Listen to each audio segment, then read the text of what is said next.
Hello everyone, and welcome to Starscream's Ghost, a Transformers podcast, an episode-by-episode podcast guide through the classic Transformers Generation 1 cartoon. I am Jeremy Graves, and joining me once again, very much in the throes of the episodes we are watching this week, because holy crap does some stuff happen, it is my good friend Mr. Andy Hanley. Andy, how the heck are you doing today? I'm doing very well and very relieved we can finally talk about these episodes, because as a peek behind the curtain for folks, I mentioned to Jeremy before we started this recording, I've been sat on my hands for a little while because I watched these episodes before you did, and I've been dying to text you or tell you something about one of these episodes in particular, but I didn't want to sully the experience of watching it without any spoilers. So yeah, we can finally let loose and talk about this stuff. Indeed, and another little peek behind the curtain, because we should address this now, Andy. Today, we are going to be talking about Season 3, Episodes 6 to 8. Now, on our previous podcast, the Mammoth 5 Faces of Darkness podcast, if you've not listened to that yet, folks, it's a heck of a long one, but we had a great time doing it. We said we were going to be covering 4 episodes today. Some live scheduling malark has sort of thrown a spanner in the works of that. Nothing bad, just change of schedules and such. So we've switched the podcast to a fortnightly release format for a little while, and in turn we decided to cover 3 episodes each time for now, just until we sort of get the flow going again, if you will. So today we will be talking about episodes 6 to 8, that being The Killing Jar, Chaos, and Dark Awakening. We'll be getting onto those episodes in just a couple of moments, everybody. But before we get to that, little bit of housekeeping. If you are tuning into the podcast for the first time, thank you very much, first of all, for checking us out. You can find us in audio-only form on the likes of Apple Podcasts, Spotify, and SoundCloud. If you want to watch us talk about these episodes, there is a video version on YouTube. If you search for Starscream's Ghost Podcast, you should find us just fine. Speaking of YouTube, the episodes that we are watching and the ordering of said episodes is dictated by the Hasbro Pulse YouTube channel. That is a 100% legitimate way to watch the Transformers Generation 1 cartoon, and as such, the episode ordering on that is what we are following, which, as we'll get onto, Andy, may once again have come to scupper us a little bit in one of these episodes. Yes, yeah, or tease us mercilessly if you prefer, but definitely, yeah, definitely a very notable, wait, that isn't what happens next, but yeah, we will get to that. Indeed. But before we get to that, Andy, we need to sort of wrap up some discussion from our last podcast, because in the actual recording, folks, we were near the 3-hour mark, as it were. But I know the very final podcast was around the 2-hour 45 mark. We've been recording for a long time, so we decided that we would begin this episode of the podcast with some trivia notes about the 5 Faces of Darkness episodes, just to tie up any loose ends on discussion for that big 5-parter story. And Andy, I suppose there's a little sort of random note relating to this. At the time we're recording this, we've had a few weeks to sort of perhaps process what occurred on 5 Faces of Darkness and us having talked about it. Any other additional thoughts regarding that 5-parter that's come to light since, in your brain? No, not really. I mean, the main thing more kind of ties into the episodes we're talking about in this installment, where it's these don't look terrible animation-wise in comparison. It kind of made me relieved and also kind of realised just how ropey those particular episodes looked. I mean, I know we talked on that podcast about how production duties were kind of farmed out and that it wasn't all ACOM stuff and they had other studios that kind of, episodes got outsourced to. I suspect the episodes we're talking about today were all largely or wholly outsourced because they didn't look terrible, basically. Yeah, so when it comes to some trivia notes, we're not going to do a massive amount, as it were, but just a few notes which may be of interest. So, first of all, Andy, in episode 1 of 5 Faces of Darkness, Sparkplug Witwicky is mentioned in the Sumbo cast list for the episode. And per the TF Wiki where I am reading this from, in the relevant dialogue script for this episode, it reveals that he was supposed to make an actual appearance in the episode. He would have been with Outback and Blaster aboard the EDC shuttle to investigate reports of Decepticon activity in Carbombia. His one line, quote, "How are we going to find the Decepticons? It's like a needle in a haystack," end quote, was reassigned to Blaster for the final cut of the episode. So one thing we do know, Andy, Sparkplug is still alive, allegedly. Yeah, no, that's good. Good to know, because yeah, he is conspicuous by his absence in like both the film and those episodes. So jumping forward, Andy, to episode 3, where I do feel there are some sort of fairly interesting notes to make mention of here. In an outwardly bizarre sequence, when the Autobots land on the planet Goo, Judge Deliberata appears only as his face of death. When he is plucked out of the goo and dropped back in by Cup, it is as if his face has somehow fallen off the Quintesson's body, before reappearing intact later in the episode. As with a few other beats in Five Faces of Darkness, this doesn't appear to have been a totally random error, but rather was likely based on the depiction of the Quintessons in an early draft of Transformers the movie. The draft presented them as being bipedal creatures with detachable heads, so this scene of a detachable face appears to have been utilised from that original thought. Yeah, I mean, I know that's one of the notes around season 3 in general is that they often used outdated design sheets for characters, so that definitely scans. In an early story outline for this episode, it included Shockwave in the cast, before an internal Sunbow memo clarified that the character had been dropped, quote-unquote, and needed to be replaced, quote, with either a continuing or new character from the binder, quote.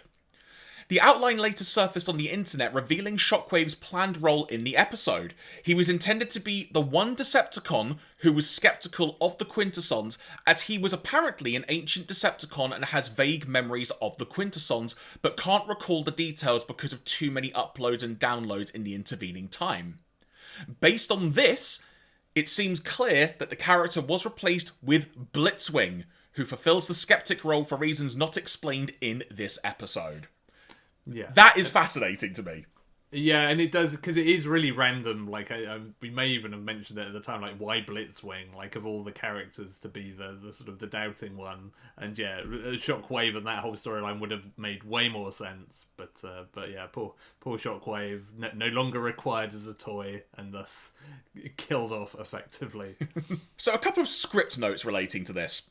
In the original script for episode 3, Flint Dille announced his intent to, quote, elevate Blur from a one-note character to a two-note character, quote, by introducing the idea that when he was in combat or under extreme stress, he would suddenly become extremely calm, and his speech would slow to normal levels. The episode was evidently recorded and animated with this idea intact, but then the concept was dropped, and the dialogue re-recorded to remove it. Blur's lip flaps, as he suggests to Wheelie that they should try to lose Galvatron around Jupiter, are noticeably slower than his words, and Wheelie's dialogue, which was initially a surprised reaction to Blur's new slowed-down attitude, is not provided by Frank Welker, who was evidently unavailable for the retake. I'm trying to imagine Blur slowing down now. I really can't picture that at this point. Yeah, I wish there was some version of that we could see, because I'm definitely curious as well.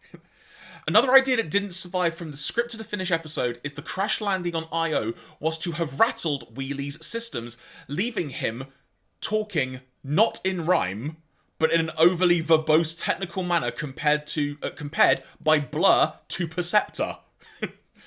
Again, the episode appears to have been recorded and animated with this idea intact, but re-recorded with new dialogue by the same awful-sounding Welker stand-in to restore the rhymes. The gag was to continue into the start of the next episode, where it would have been paid off by Blur giving Wheelie a good shake until something went clunk inside him, and his regular speech patterns would have returned. But this scene was deleted entirely. Does this make you happy or sad, Andy, you did not get to encounter this version of Wheelie? Yeah, I feel like I might have preferred that version of Wheelie, so I kind of wish I could have seen it, but I'll just have to imagine for myself. As we move on to episode 4, the original video cassette release of this episode featured some audio edits to the final scene. This one may hurt you, Andy. All of Cosmos's lines were missing. As were the fake pilot's claim their quote-unquote engines have just gone critical, and the Quintesson declaration that their decoy worked, and that Cybertron is helpless. The Kid Rhino DVD, which was the US release for reference, of this episode restores all of those missing lines, but they are once again missing on the subsequent US Shout Factory releases. Weird. It does always fascinate me how there are random things that occur like that between different releases. I mean, in sort of our past professional endeavours, as it were, we're used to things happening like that when it comes to different materials that may or may not be available, but you would think for something like that it would have been a bit more consistent. Yeah. I mean, it is weird, but at the same time, like, especially like from this sort of era, like, you know, there are a lot of materials that were not exactly well stored and documented. I mean, you know, you look at various like anime releases, like stuff from the 80s. There is stuff in vaults that people just happen across because they're not kind of noted down properly or anything. And so yeah, there's a lot of stuff that is either missing or just like in some random box somewhere and unlabeled. So yeah, I imagine getting the same materials between releases probably doesn't always happen.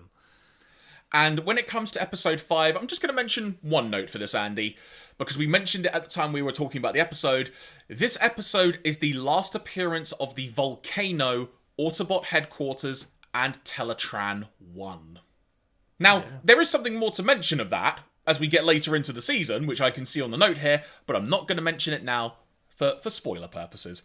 Yeah, we will definitely get to that in a future episode. So from there, Andy, I think it's time we get on to the first episode we are talking about today.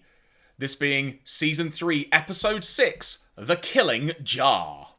Yeah, which also, like, is also the name of a 2010 movie and a Susie and the Banshees song. So I'm going to invoke that these were both inspired by this episode of the Transformers, because that's definitely how that happened. Out of interest, have you seen that film you mentioned, The Killing Jar? Do you remember what the plot was about? I have not, but it is, from what I looked up of it, it is nothing like this episode of Transformers. You'll be shocked to hear. So. I mean, in some ways, I'm glad. Because if this had been adapted into a real-life movie, that would have been an interesting thing. You are about to find out why, everybody. Yeah, I mean, you could probably have adapted like what happens here into like a whole series of movies, because there are a lot of things that happen in this episode. We begin with Ultra Magnus saying, quote, "The stars seem so peaceful from a distance, but up close they're troubled." And he is saying this while looking through a telescope into space with a clear visual of Unicron's head floating in the orbit of Cybertron. But all is not as it seems, as we see a ship approaching Unicron's head. Inside, we come to learn it is the Quintesson scientist, or a Quintesson scientist, I should say, and an Alicon guard having hacked into Cybertron and are spying on Ultra Magnus. As Ultra Magnus stargazes, he's being spied on by the Quintesson scientist. Disguising their ship as Skylinks, they manage to enter the ship's Mirage sequence, as it's referred to in the show, and the pair lure Magnus on board, saying in Skylinks' voice the following. "Optimus Prime wants you to report to the EDC command center." Magnus responds, "Is it an emergency?" And the fake Skylinks responds with, "It must be important, otherwise they would not have wasted my precious time. Get on board." Seems like a very Skylinks thing to say as well. You got to give him credit for that. Yeah, for sure. After taking off, the Mirage sequence is ended, and the scientist says they are going to test his reaction to betrayal by having the one he trusts the most attack him. We then see Magnus being attacked by a fake Optimus Prime, an illusion more specifically. Think of it, as I've tried to phrase it, Andy, like the hard light hologram from Red Dwarf when it came to Rimmer. Kind of something along those lines. Yeah, we've had a few weird like hologram things in Transformers, so you know this scans with previous endeavors. The scientist correctly predicts Magnus's actions as the Autobot attempts to restrain his leader without harming him. Something, Andy, may also be reflected in one of the other episodes we're talking about today. The illusion disappears, and so does the disguise of where Magnus actually is. He's basically in a prison, and his weapons have zero effect in being able to help him escape. With Magnus safely imprisoned, the scientist sets course for the planet Char to acquire their next specimen, quote unquote. To sort of pause for a second there, Andy, I really like this setup of the episode. It's got if there's one recurring theme in all of these episodes of Transformers we've been talking about, Andy, I love mystery and intrigue, but I also really like the way they somehow keep managing to use Unicron's head as part of it. It's just something really cool about it. Yeah. I mean, it turns out like Unicron's head is just where all the bad guys hang out now. It's just like it's sort of their go-to sort of location of it's the Transformers. It's the Decepticon equivalent of like the back of the bike shed where you go to have a crafty smoke without anybody noticing. But yeah, I mean, this was kind of. I was having like an increasing number of exclamation marks written in my notes as we go through here because like Ultra Magnus gets kidnapped. I'm like, okay, this is interesting. But then it's not just Ultra Magnus who's getting kidnapped here. Correct, because when we get to planet Char, we see Cyclonus doing some form of aerial combat training, which I've got to say, Andy, to add to what you were talking about a couple of minutes ago in these episodes perhaps being outsourced, this animation looked really good for this combat training sequence.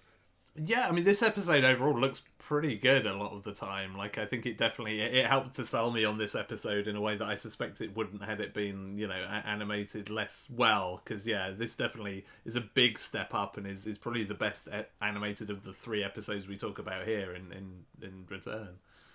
Upon arrival, the Quintesson scientist ship is disguised once again. This time, and I may need you to correct me here, Andy, because I tried to research this via the TF Wiki, and I'm still a bit more confused now. This time, according to the TF Wiki, as Broadside, who is not name-checked, but upon my research, I just thought, isn't this an Autobot? Question mark? Yeah, because Broadside is one of the other triple changes, and I thought he was an Autobot, but... Yeah. But you know what? Not name-checked, so we won't dwell on it, but for argument's sake. And Cyclonus, accordingly, is lured on board. Again, the scientist predicts that Cyclonus will behave in a similar manner to what Magnus did when he is confronted by an illusion of his leader, Galvatron.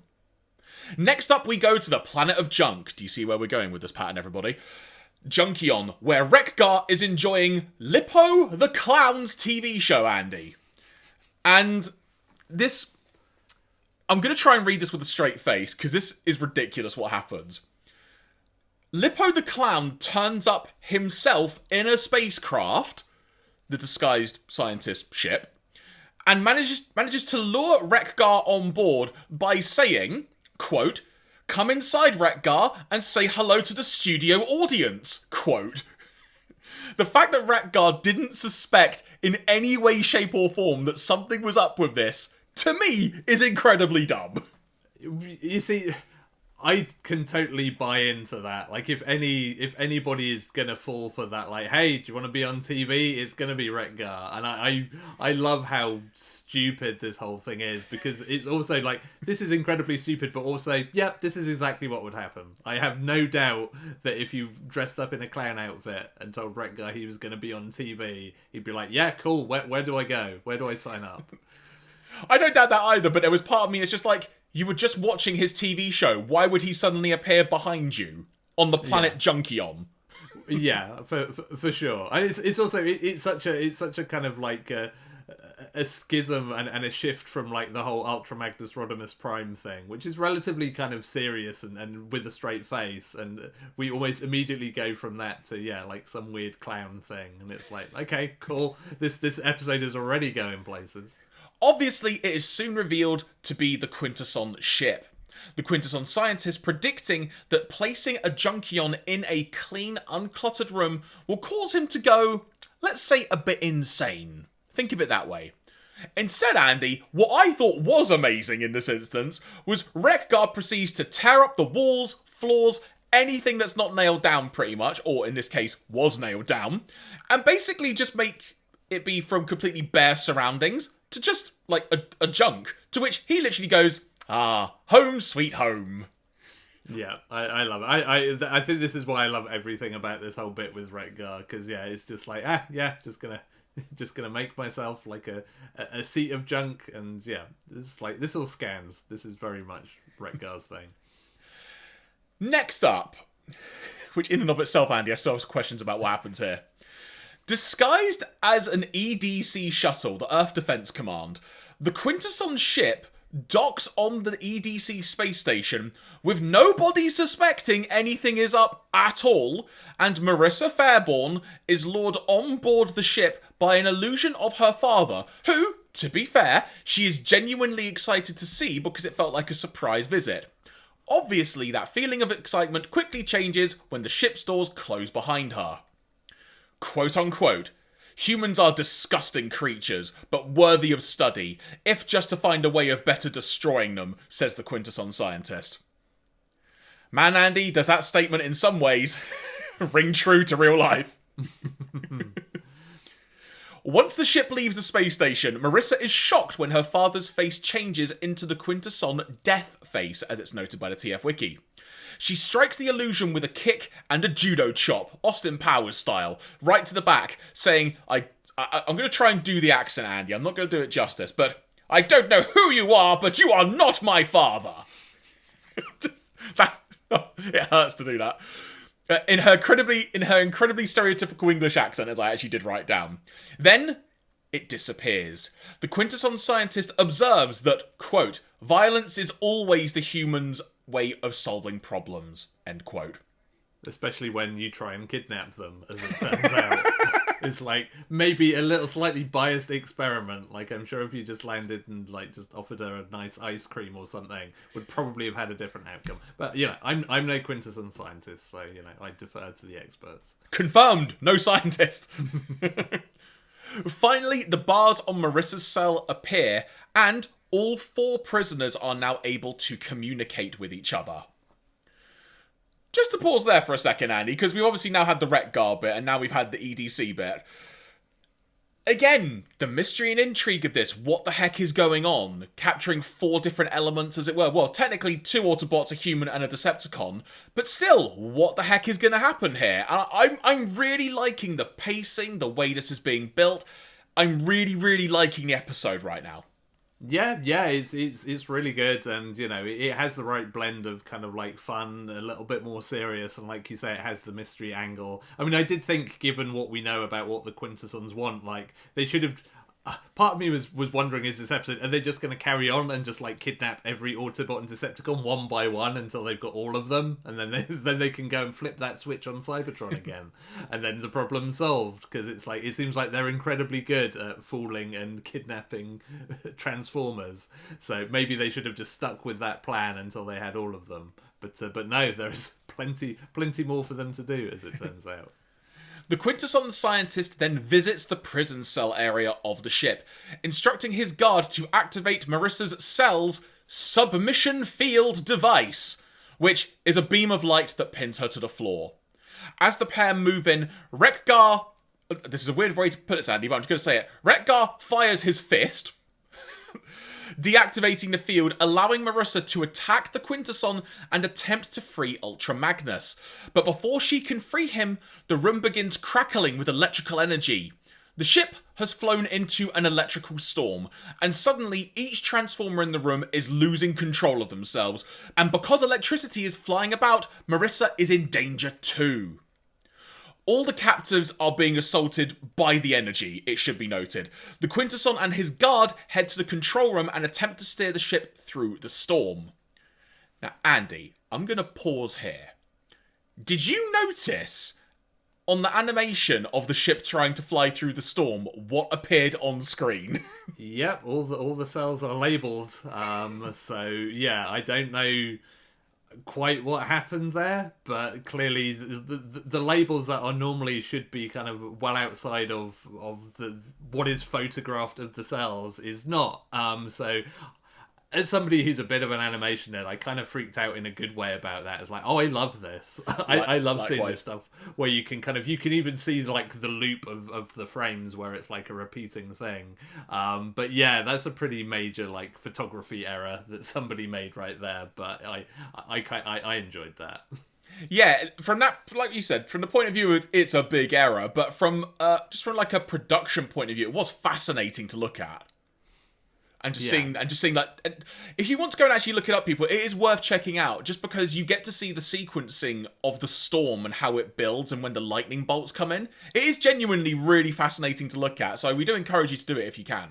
Yeah, and it's a really cool little bit of animation as well. So like, there's some cool kind of cell effects and stuff going on there, which just sort of makes it all the more interesting. But I feel like it also shows just how time crunched these episodes were, because there's no way nobody looked at that and was like, wait, there's a problem here. And they must have looked at it, there's a problem here, but we don't have time to fix it, so it's fine. The kids won't understand what that means, so, you know, we can get away with that. But it is kind of crazy. Like, I can't think of... I mean, even within this show, like, all the animation errors we've had, I don't think we've ever had that point where you can actually, you know, see all the, like, the labeling on the frames, on the cells. So, yeah, it's kind of nuts. And per our discussion in the last podcast about Five Faces of Darkness, Andy, I think we're going to put this down to Unicron magic. Yeah, sure. Why not? So after a wrong move, the Alicon guard manages to glide the ship out of the storm. Back in the cell area, Magnus grabs hold of the electron bars, holding him in the cell, if you will, short-circuiting them and all 4 cells in the process, freeing each and everyone. When the scientist and the guard return to the cell area, Marissa literally jumps on the scientist, and Wreck-Gar attacks the Alicon, while Magnus and Cyclonus are fighting over what they're going to do with the ship next. Magnus saying it's his duty to take it back to Cybertron, Cyclonus saying it's his duty to take both Magnus and the ship to Galvatron. Now, there's a fun moment here in this fight, in this little fight sequence, where Wreck-Gar says, "Sorry, S.H.I.E.L.D. is in good hands." His arm is then knocked off, and then he says, "But arm has fallen out of my 90-day money-back guarantee. Hurry, hurry, sake is for limited time." And then he throws his shield at the Alicon, and then says, "Good as new with these new terms," and puts his arm back on in place. Just a fun little Wreck-Gar moment there, which I can't do justice to, but like you were saying earlier, Andy, appreciating how dumb it was when I was talking about it, Wreck-Gar has got some really fun moments in this episode. Yeah, and again, I mean, as we said during Five Faces of Darkness, like, kudos to whoever's doing the voice work for Wreck-Gar, like, following up on, like, what Eric Idle does in the movie, because, like, he sells it really well and kind of makes it work in terms of delivery. So yeah, I'm always kind of a sucker for, like, Wreck-Gar's stupid TV talk. Even like, that's an occasion where it kind of feels a bit like forced, of like, oh, how do we do a TV thing with this? But that just kind of makes it funnier. So I'm here for it. In the control room, Marissa has been able to get the better of the Quintesson scientist and begins to plot a course, back to Earth, but discovers that the ship has fallen into a gravity field of a black hole. Just when you thought things couldn't get any worse. And that's the thing I kind of love about this episode, is how it's just like a series of unfortunate events, because, you know, you start off with the kidnapping, like, oh, what's going on here? And then it sort of turns into, by this point, it's like your typical kind of like sci-fi space disaster movie of, like, you know, there's been an electrical storm, now we're being pulled into a black hole. Now this Quintesson is reading the Wikipedia entry for a black hole, just in case you weren't sure what it is.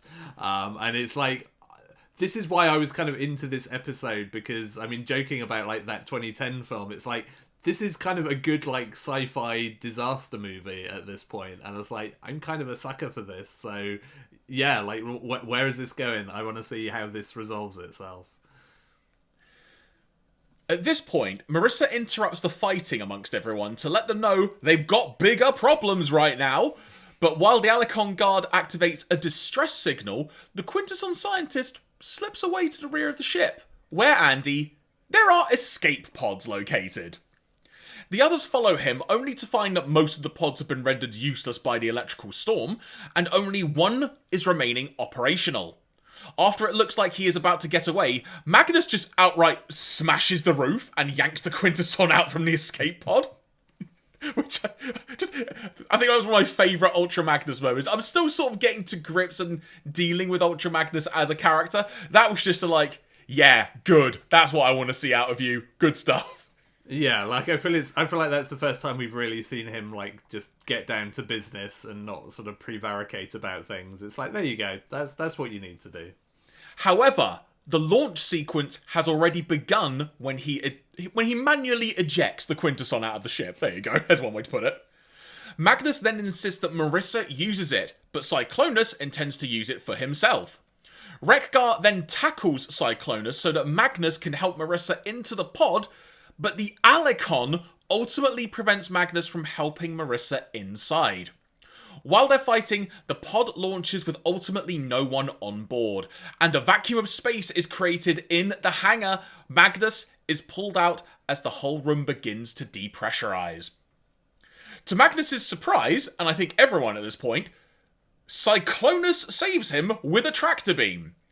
Magnus saying, "Cyclonus, you saved me? But why?" And Cyclonus says, "Warriors such as you and I should meet their end in battle." I've got to say, Andy, for me, and I've actually got a little bit of goosebumps just saying it now, for me, that was a wonderful moment between Magnus and Cyclonus. And also, I think from a character development standpoint, for the first time since this season began, which I appreciate the way we're watching this, there's only been 5 episodes in one giant long story, this really established the two roles of these characters and where they are from a relationship standpoint, excuse me. Yeah, the Ultra Magnus Cyclonus bromance begins here, is what I'm saying. Like I'm now shipping these two characters. Yeah, I mean I'm always a real sucker for the like enemies have to like club together to defeat a common foe kind of thing, like whatever it is. And I'm also a sucker for the like kind of grudgingly saving your rival because it's like convenient in the moment or whatever, of like, well, I didn't want to save you but I have to because insert excuse here. And so yeah, that whole bit was just like, because that's as soon as like they got Ultra Magnus and Cyclonus together in this episode, it's just like, yeah, this is what I want. Like I want to see these two complete polar opposite characters have to work together on something, and you don't get as much of it in this episode as I was maybe hoping, but this is like the highlight moment of like the two of them have to kind of, you know, have to club together and begrudgingly be like, okay, well, I guess we'll have to like set our differences aside just now. As a quick aside, because I'm mildly curious, because you've read so many of the comics, is this a relationship that continues in the comics lore as well, or is this more based on what you've seen so far, just a series thing? Yeah, I think this is very much just like a one-off kind of like these two guys have just happened to be kind of stuck together. Like I don't recall there being any other real sort of the bromance is entirely in my head beyond this point. Sadly, there is no. I'm sure there's fan fiction, like, but there's nothing canonically in Transformers where Cyclonus and Ultra Magnus hook up or anything. So continuing from where we left off, the scientist explodes angrily at everyone for allowing the escape pod to launch with nobody on board.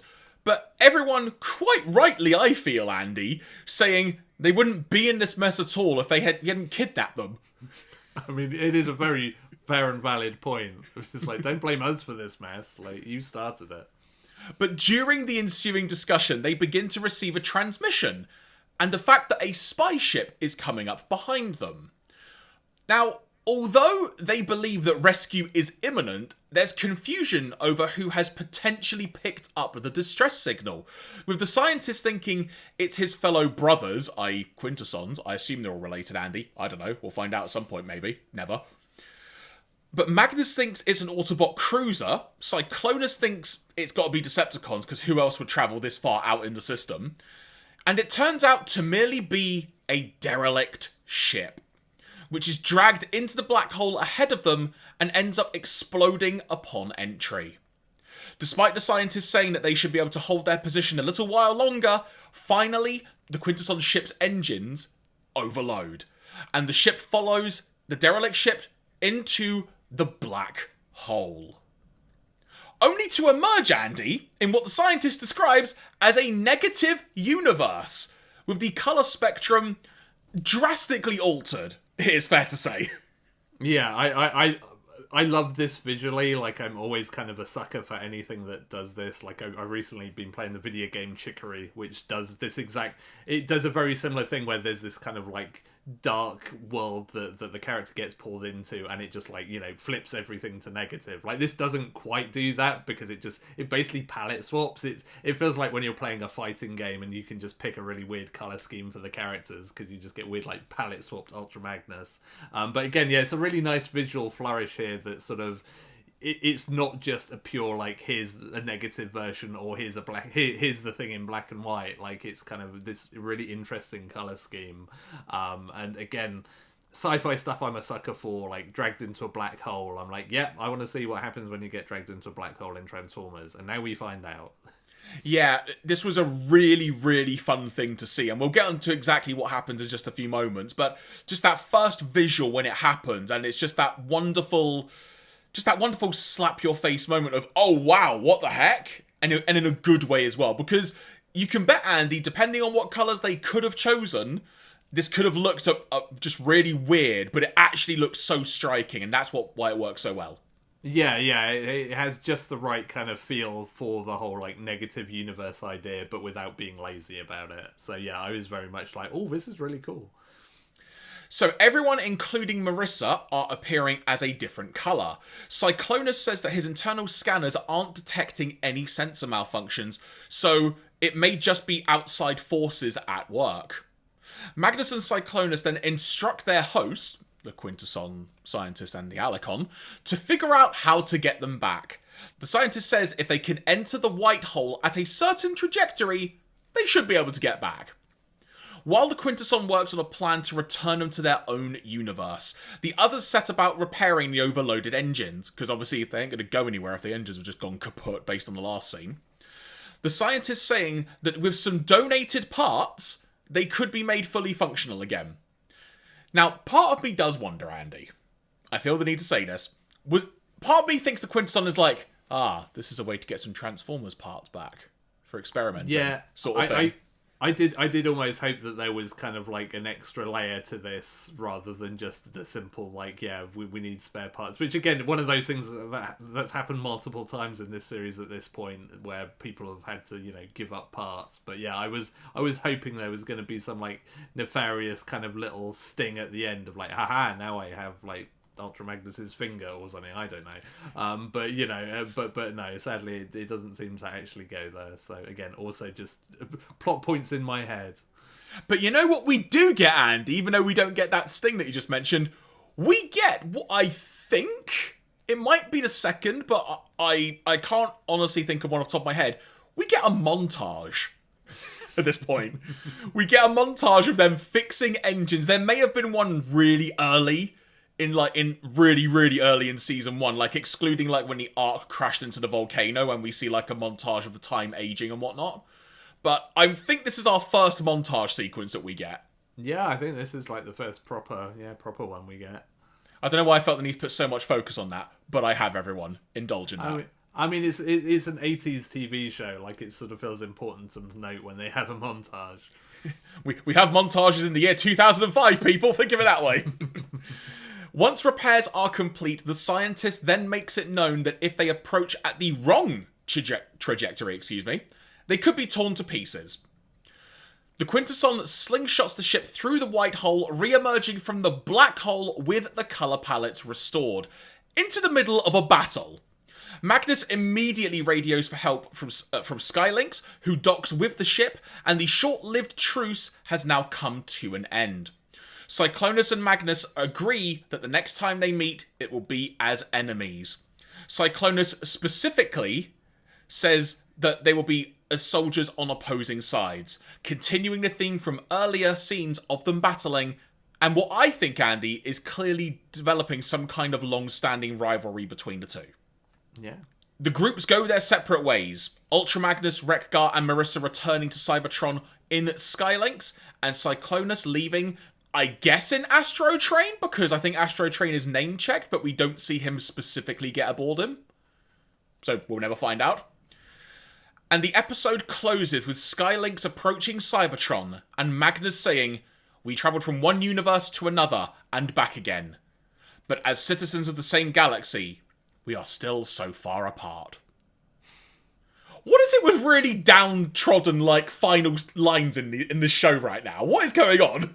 Yeah, I mean, again, it definitely feels like it's part of that leaning into that slightly darker sort of tone of this season, but it does also make Ultra Magnus sound like a bit of an emo poet as well in this way, because like he kind of starts out as like, you know, looking at the stars and kind of, you know, pondering the meaning of life or whatever, and then you get that at the end, and it's like, all right, you can, you know, put your poetry live journal away for a second and you know, get on with being like deputy leader of the Autobots for a moment.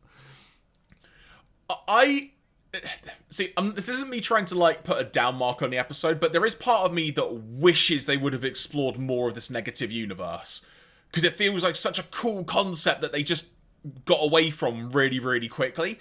I do not know, cards on the table, if this becomes a thing again in this series. I mean, was it Five Faces of Darkness Part 2, we had like that warp gate that looked like a giant painting frame or something that just appeared randomly. We've never heard or even seen one of those again yet. So this may just be a one and done again.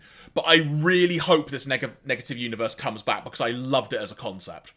Yeah, I mean, I suspect, like you, I'm pretty sure this is just a kind of a one-off thing. And yeah, I really enjoyed this episode as just a good, like, sci-fi romp. Like, I mean, you know, having joked about the movie that was inspired by this, you could legit have made this into, like, a sci-fi movie of just, like, you know, aliens kidnap a bunch of different humans, and then this whole thing, you know, comes out. They end up almost going into a black hole, and like, you know, two of the humans are sworn enemies, like, I don't know, a kid and the person who bullies him, whatever. You could have done all of this in a film, and it would have been a pretty cool film, I reckon. And yeah, like, I really enjoyed this as just a standalone episode, but much like you, I also look at this and think, man, you could have made this into like a 2 or 3 parter. You could have had, like, you know, the whole kidnapping and, oh god, we're going into a black hole, boom, cliffhanger. Second episode, we've gone into the black hole, boom, you know, another cliffhanger. Then the third episode, like, oh, we're in this weird negative universe, and they end up like finding, like, I don't know, negative Rodimus Prime, but more negative of Rodimus Prime, maybe. And, or heck, I mean, think of the battle that started in the usual universe, the regular world. You could have built up to that as well. Like, how did that battle actually begin? Like, that could have been fun to see. And this could have been like the Transformers doing Shattered Glass, which is basically like, I don't know if you've seen this, but like the Transformers continuity where the Autobots are the bad guys and the Decepticons are the good guys. Oh, like, wow, I haven't seen this, no. Yeah, it's also, like, it's weirdly, it's the basis for all the characters in the Gridman anime as well. They're all actually based on Shattered Glass versions of Transformers. Oh, wow, I didn't know that.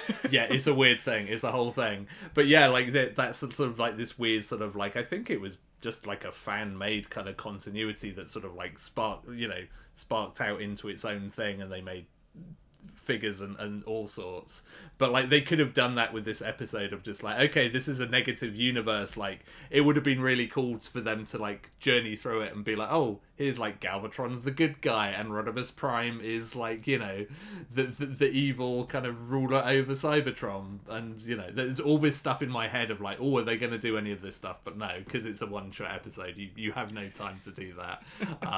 But no, I really enjoyed this. This was a really good, fun, enjoyable episode. Like, it crams a lot into its running time and kind of to its detriment in places, but everything in here is actually pretty good, so I am willing to give it a pass on that. Yeah, really enjoyed this episode. Excluding Five Faces of Darkness, if you wanted an episode just to kind of give you a taste of a variety of elements of what Season 3 may have coming, this is actually a pretty good way of doing that. You get to see various characters, you establish relationships, you establish so many different themes as well. Like, obviously, Autobots, Decepticons, Junkion, you get to see the two leaders in a scenario you don't expect. You get the Quintesson introduction, well, a different Quintesson introduction, quite frankly. There's just so much going on, and it works really, really well. Yeah, I mean, this is probably one of the few episodes where you could actually say, you could just watch it on its own with a very little knowledge of Transformers, because you kind of get a pretty good feel for, like, you know, who Ultra Magnus is. Like, it's pretty kind of clear to a certain extent who all of these guys are, and it maybe wouldn't work perfectly, but it would be serviceable. So yeah, it's definitely a good one. Like, if I was making a recommended list, this would probably be relatively high up there of just like, yeah, watch this, it's fun. Also, random as it sounds, just because Five Faces of Darkness had so many characters involved, it was also nice just to have a very strict small cast list involved in this episode as well. Yeah. I mean, I think that's kind of. I mean, it makes sense with Five Faces of Darkness because it's 5 episodes, but like it. I mean, like I said at the time with those, it felt like three different kind of storyline, three different sets of episodes going on at the same time, which felt a bit much. Whereas having, this really compact, constricted, like, hey, here's a handful of characters, you've got an Autobot, a Decepticon, a kind of neutral in Retgar, and then a human. It's a really interesting little mix of characters as well that it puts together in a room. So before we get on to the next episode, Andy, let's quickly dive into the TF Wiki once again and see if there's any interesting trivia notes to make note of.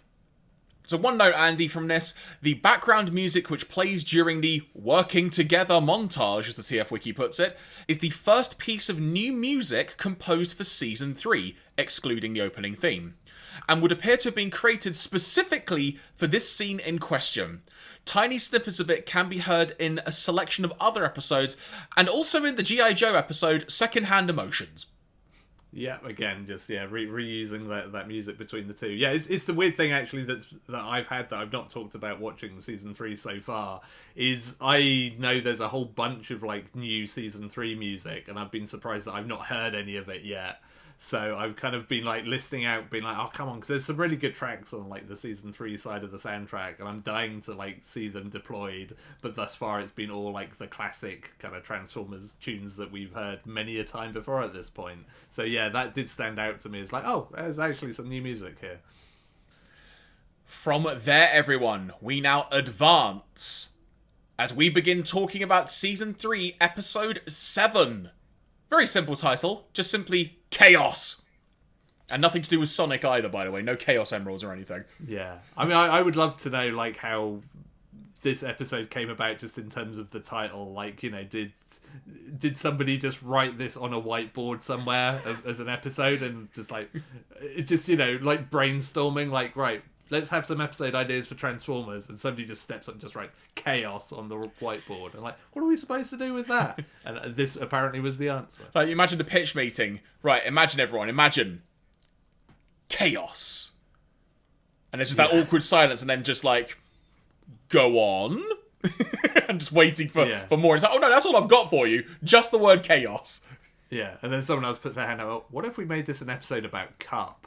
And everyone's just like, what? Get out. On that note, let's get to the story. Near the planet Goo, a Skuxoid is using a bazooka to fire strange crystals at random pieces of junk in a bunch of debris floating about through space. But moments later, we hear it specifically referred to, this being the debris area, as a litter void by Blastoff, who spots him and they start firing at each other. Cornering the Skuxoid on Goo, Blastoff demands to know the specifics about the weapon and the ammo for it. The Skuxoid shows him the crystals, and Blastoff gets an opportunity to test the weapon for himself, downing a ship flying nearby the planet. The Skuxoid says that these crystals are hard to find, but he has a map to the planet where they can be obtained. We then cut to Cybertron, where Cup is telling a story about one of his encounters with an Ikyak on the planet Dread, to Blur, Wheelie, and Grimlock. An Ikyak, saying that is really weird, an Ikyak has cornered Cup on Dread, but Cup managed to trick it into walking into the Quick Mud, Andy. I won't lie, when I heard Quick Mud, I did laugh. Yeah, when quicksand is just too grainy for you. I think I say when quicksand is copyrighted or something. Well, yeah, I don't think anybody has like got a trademark on quicksand, but I could be wrong. I mean, we'll be in trouble if that's true because we just said quicksand a bunch. So apologies. I'll get my lawyers on the phone just in case. Please contact Starscream's ghost specifically. See if that works. Grimlock says that he heard that there was a monster named Chaos that lived on the planet Dread, and asks Cup if that's true. Cup is not happy that Grimlock has heard about this, and tells him to never speak of Chaos again. To which Grimlock says, me Grimlock say, please, Cup. I howled at this, Andy. Yeah, it's part of our new friendly face Grimlock. But I do also enjoy the continuity here, that this is like the story that Cup was relaying on the shuttle in Transformers the movie, kind of a bit like fleshed out a bit, because we get a little bit of the giant Ikyak story, but we don't get the end of it because other stuff is going down. And I like that somebody decided, like, no, we need to dig more into the Ikyak story, because someone was clearly really pleased that they'd created the word Ikyak and wanted to use it again. Cup's reaction to Grimlock is a sad face. But at that moment, Wreck-Gar contacts Cybertron, telling them of a discovery he made. Not that Grimlock could actually understand what Wreck-Gar's TV speak was, which was also an amusing moment. "Ah, for the love of many microchips, there's been a clamour on goo," says Cup, translating for Grimlock. Grimlock then says, "What's this mean, Calamity?" And Cup says in response, "Somebody busted up an Earth Defense Command station." Which I thought, how did you get all of that from what he said? I mean, I guess Cup and Wreck-Gar have been hanging out a fair bit at this point. And I mean, again, a little bit of movie continuity where, like, you know, Cup kind of joined in on the talking TV thing in Transformers the movie. And again, this feels like they're really leaning hard into every little thing that happened in that film, of just like, okay, cool, that, yeah, these two understand each other, so we'll run with this. It's funny you mention that, because now that I'm thinking about it, it is really nice to, you know, despite how much happens in the movie that alters so many things forevermore, that, like you've just said, they're kind of following up on little details which were touched on, perhaps, but didn't have time to be elaborated on. Now that you've mentioned that, that's making me really happy, genuinely. Yeah, like, there's a lot. I mean, you know, between the Ikyak and this, like, there's a definite feel of, like, somebody, and again, I mean, I guess, like, same story writer, like, they're clearly just like, you know, I can flesh a bunch of these things out, because, you know, I need to make more of these characters than I did in the film, so what can I do in terms of these relationships and the little things between them? But yeah, like, you know, there's even, you know, that note we were talking about from Five Faces of Darkness of trying to make Blur a bit more two-note, like, even though it got canned, like, there was clearly a desire to be like, no, we need to flesh these new characters out a bit more and not just have them do their one bit. And I do appreciate that. Using Skylinks, the Autobots go to investigate. On Goo, and I feel the need to point out here, there is a nice bit of continuity from past stories in that Blur turned off the goo so they wouldn't get stuck, Andy. Yeah, again, more continuity, and yeah, some sensibility from Blur. Well played. They discover a destroyed Earth Defense Command station and the ship that Blastoff had shut down in the opening scene we were talking about. Cup uses a scanner to try and figure out what did this damage. "Well, of all the piston-powered software slumping things I've ever seen," Cup says it in reaction to the scanner's readings. Cup's got some great lines in this episode. Grimlock is shocked, as the station, according to him, was made from the strongest metal in the galaxy. But Cup recognises the readings of what did it: death crystals. Which, I mean, I love that name so much. It's just I mean, again, talking about, like, the edgy feel to this season, and that is, like, perhaps the peak kind of, like, demonstration of what they're trying to do here. It's just like, you know, think of all the weird kind of names we had in seasons 1 and 2 for various things, and they were always kind of skirting around, you know, anything like this. None of that in season 3. It's like, nah, they're just death crystals.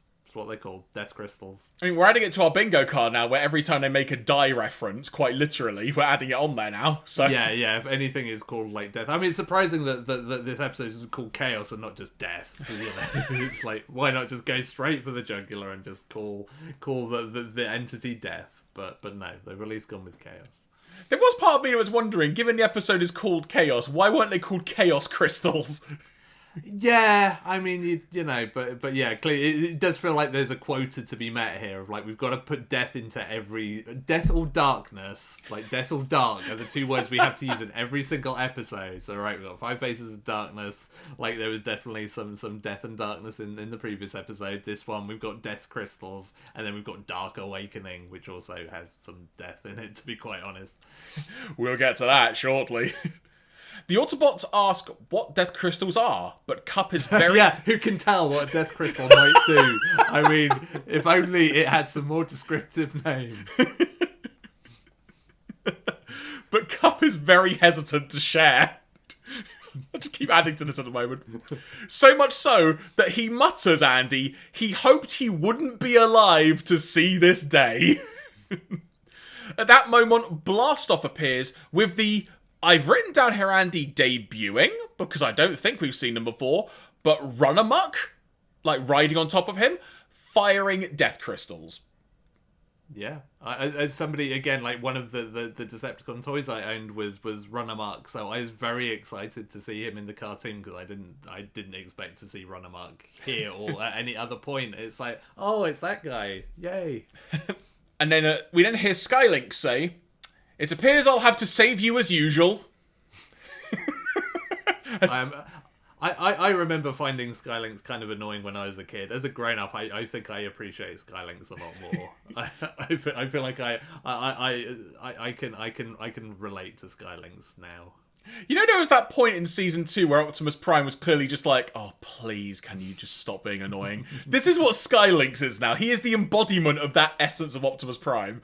Yeah, except he's just kind of a real, like, egotistical jerk about it in a way that Optimus Prime is not. But yeah, he's very much just like the guy who's just like, okay, I will clean up all of your mess. But yeah, I'm definitely I'm a Skylinks fan now in a way that I was not before. Escaping on Skylinks, the two Transformer shuttles play a game of cat and mouse, so to speak, and we see some fun space-based flying through the debris field.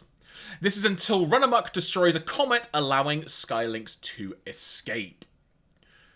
Gonna pause there for a second, Andy, because it's quite a lot we've sort of just talked about in general there. Up to this point in the episode, again, nice that we've got some like post-movie elaboration happening here. I'm liking how this is building. The whole concept of death crystals is incredibly wonderful, to put it bluntly. And it's fun that we're actually getting a bit more focus on Cup. Because just from the little bits that we've seen, be it in the episodes or from the movie, there was clearly going to be a fun character there, and we're really getting a chance to dive deep into Cup's character now, and I think it works really well. Yeah, it's nice to have a Cup-focused episode. I mean, again, this is an episode that kind of led to me sort of like writing my own Transformers series in my head, because I really like the idea of a Cup like crime procedural. Because like he comes into this episode like, oh, somebody's downed a spacecraft, and he comes and like, you know, does all the like the forensic stuff to find out what's going on, and it is set up in a way that sounds like this is sort of his jam. Like this is what they get him to do as like the security expert of just like, you know, there's been a murder, call for Cup. And it's like, and please, like, somebody write in if there's like any kind of like Transformers fiction that does this, because it feels like it's a really good setup for like a kind of sci-fi murder mystery detective show where like Cup is like the Columbo one more thing detective, and I want that series. I want like Detective Cup, you know, space cop or whatever. But yeah, like I like this idea of just, you know, there's again a bit of mystery to it. Like it's not just a straight up like the Decepticons have done a thing. And it's the nice thing about this season 3 setup where the Decepticons are still kind of like, you know, they've been kicked off of Cybertron. We don't really know what their status is. Like, you know, Five Faces of Darkness, they were in a real mess. They were kind of not capable of doing anything. Now Galvatron's back, but in these episodes it still sort of feels like they're still getting themselves back together. And, you know, they're not really, you know, we're not at that point where it's like the Decepticons are attacking the Autobots every week. So there's this legitimate question of like, this thing has happened. It's not just the obvious, oh, it's the Decepticons. It's like something's going on here. What is it, and who is responsible for it? And it's a genuine question and a mystery to the Autobots, which, yeah, I'm kind of a fan of. You talking about like Detective Cup? Can he team up with, who was that guy that debuted in The Gambler? Was it DevCon? Yeah. Can we get like the Autobot Space Bounty Hunter and Cup having like their own like double act? Oh God, that would be amazing. Yeah, they just have their own like Miami Vice. You know, they can just kind of like they can just kind of like slide over the bonnets of like Hot Rod or something, and just like solve crimes and stuff. Yeah, like please, if this series doesn't exist, again, we are available for commissions. So we will happily write this show for you. Well, we'll call it Chaos. I don't know. I've just got this vision now of like Cybertron Vice and just like a whole intro sequence to that theme with just bits of Cybertron around it. CSI Cybertron. That's what we need. So back to the story. After escaping, the Autobots, well, Grimlock more specifically, demands answers. Kup eventually explains, quote, "Death crystals are the hardest, most destructive things in the universe. They grow on that horrible monster, Chaos." He continues to say that Chaos lives in Queeg Mountain on the planet Dread, deep in the caves. No robot has ever seen him and survived. We come to find out that he last saw the crystals 100,000 years ago. Blooming heck, Andy, it's a long ass time, right? Yeah, this also like this makes me question like the timelines of the whole like Quintesson thing. I guess that was like over millions of years, the whole like Quintesson's like building the Autobots. But again, it's like you'd have thought Kup might know a bit more about that than others, but maybe overthinking that. And when he was on Dread, that being Kup, he was captured by orbs. Now, I don't mean as in like spherical elements or objects. I mean apparently a slaver race called orbs, literally. He was one of hundreds of robot slaves forced to work to mine death crystals under extremely hazardous conditions near Chaos's cavern, facing attacks by wrecks of Shrike bats, I think they're called, looking at the TF Wiki when I was doing some research on this. And we see a flashback to the scenario I've just mentioned. In this same flashback, we see Kup managing to sneak away from his work, heading into the caves, where he finds a group of imprisoned robots. As he was preparing to free them, Chaos appeared. And it turns out, Andy, that Chaos is a giant green, scaly-looking creature that's almost a cross between, as I wrote down here, a kaiju similar to Godzilla and a big bear. Yeah, I don't really know what I was expecting from Chaos, and I guess this was probably sort of it. I was sort of expecting it might be something a little bit kaiju-esque, so yeah, I was kind of like, yeah, sure, this makes sense for what Chaos might be. There was part of me that was wondering when he was going to try and rescue the other prisoners, if maybe anyone there was significant in terms of Transformers lore, but I don't know if they were, to be honest. No, it seemed like, yeah, they were just kind of fodder, basically, for this episode. They were robots! So Kup was so frightened that he fled, leaving the robots I just mentioned behind. He's never forgiven himself for leaving those other robots behind in that prison, and now the Decepticons know about the death crystals. The Autobots resolve to stop the Decepticons before disaster should strike. So before we get to the planet Dread, Andy, thoughts on the episode as a whole up to this point? Again, from my point of view, I'm enjoying it. I'm liking the stuff they're building. Not sure if I'm as into it as I was with the Killing Jar at this point, but there's definitely something nice building here. And again, Kup-focused episode, I'm all for it. Yeah, I definitely like the Kup backstory stuff, and, you know, again, really leaning into him as, like, the teller of tall tales, and sort of, you know, actually getting some background on that. Yeah, the actual Chaos stuff feels a little bit kind of generic. Like, it would have been nice to have, like, you know, maybe Chaos, like, originated from some, like, you know, primeval transformer. He was some like proto Dinobot or something, but it's just like, oh no, it's just like a sort of somewhat generic alien, which I think that was the point where I sort of lost interest a little bit, of just like, I thought there would maybe be something a bit deeper to like the origin of Chaos, but it's just kind of like, no, that's not, you know, it even seems less interesting than the Ikyak that Kup was talking about. It's like, I kind of want to see what that's all about now, but fine, I guess we'll run with this. Indeed. On the planet Dread, it turns out that Galvatron is not content to merely use the death crystals as just ammunition, because he's building a cannon that he is going to use to fire crystals directly at Cybertron, destroying it simply with one shot. Quote, "Just think, Galvatron, when Cybertron is destroyed by this cannon, you'll be more famous in history than Unicron," says Astro Train. Galvatron simply says, "Yes, I know." I mean, I do like that this is at least one bit of kind of like Megatron's brain that is transferred over into Galvatron of just like, oh, got some cool new energy source / weapon, gotta make a big gun to use it. It's the classic Megatron gambit. Kind of weird that other Decepticons are into the idea of blowing up Cybertron at this point. Like, I thought this was your home planet that you wanted to like take back control of, but now just like, no, just blow it up. It's I guess it's it maybe makes sense given their circumstances, but it's like, hey, this is still your home planet. Do you really want to blow it up with death crystals? I mean, I do want to. I guess the death crystals are cool. They probably just want to see stuff blow up. So, which is fair, but like you say, it is weird. They just want to blow up Cybertron. That just seems to be the weirdest part of this equation. Yeah, because it makes sense for Galvatron because like we have sort of like established that he's kind of lost his mind somewhat in the transfer from Megatron to Galvatron, and he's sort of lost his like whatever the Transformers version of humanity is, like transformanity. Like he's he doesn't really have that anymore. But you'd have thought that much like the Blitzwing thing in Five Faces of Darkness, it would have been an interesting little pivot to have at least some murmurings of like, do we really want to let him blow up our home planet? And then decide that, oh, we're scared of Galvatron, so okay, we'll do what you say. But instead, it's this weirdly sort of enthusiastic, like, yeah, let's blow up our home planet. Sounds great. We then see inside the mind where a bunch of slaves are being terrified by the incoming presence of chaos and start to run away. This prompts Galvatron to call forth the Predacons to transform into Predaking and recapture them.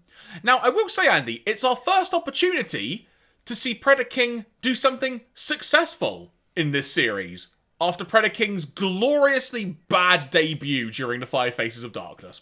Yeah, I did actually get a little bit excited that we get some proper Predacon action here and not just the kind of abortive attempts in Five Faces of Darkness, because like this is the Predacons that I remember where they're actually pretty good. So yeah, it was nice to see them get a bit of a run out.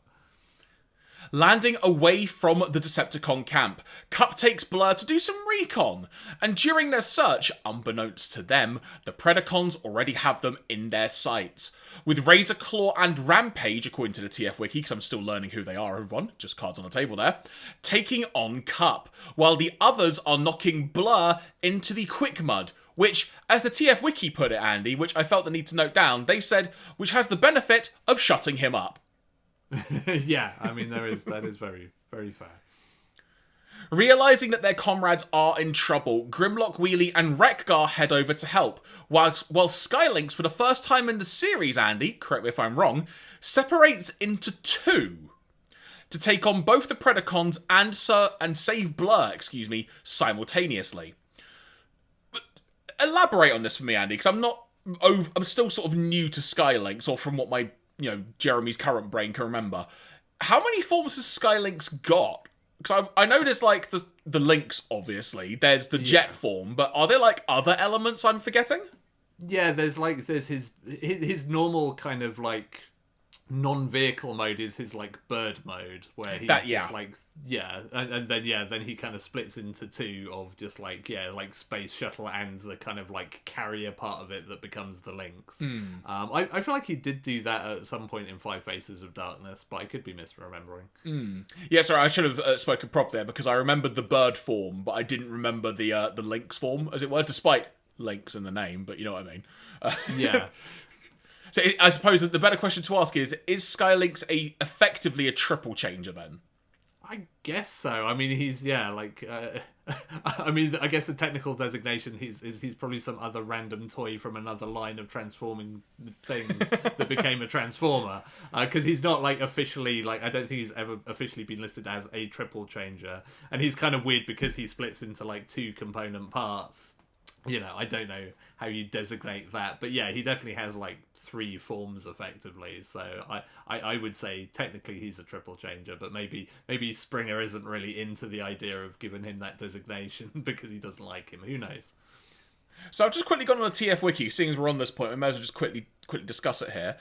Let's see. So Skylinks' usual form grants him several abilities. As a shuttle, he can easily travel between star systems and carry passengers as well. When transformed, he can split into 2 autonomous components, a walking lynx and a flying bird creature. His 2 components can also combine into a larger, more powerful lynx bird creature. In some universes, he can combine to form Sky Rain. I'm not familiar with that, but sure.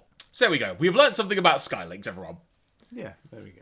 Heading for the 2 Autobots, Grimlock mauls Razor Claw as Wheelie and Wreck-Gar fire while Skylinks rescues Blur from the mud.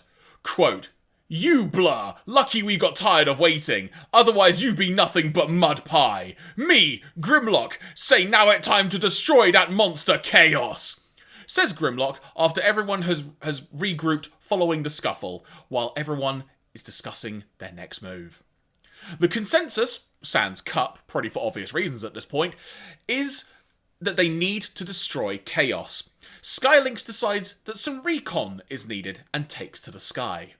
The Predacons retreat to inform Galvatron what has occurred at the camp, when we hear from Astro Train that they don't need many more crystals, before they can destroy Cybertron.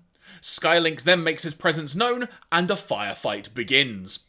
Heading for the camp, the other Autobots arrive to attack the Decepticons, and Skylinks is downed after an initially even battle. The Predacons during this time form Predaking once again, and Cup decides to head inside the mines, knowing that something more needs to be done. At this point, Andy, Predaking literally slices a giant boulder from the mountain where the cave entrance is, and the entrance is blocked. Another cool moment for Predaking. That's why I kind of highlighted it, really. Just another cool moment. Yeah, he definitely gets his due a little bit in this one, which is nice to see. The Autobots left outside are now on the back foot from all just the barrage of attacks heading their way.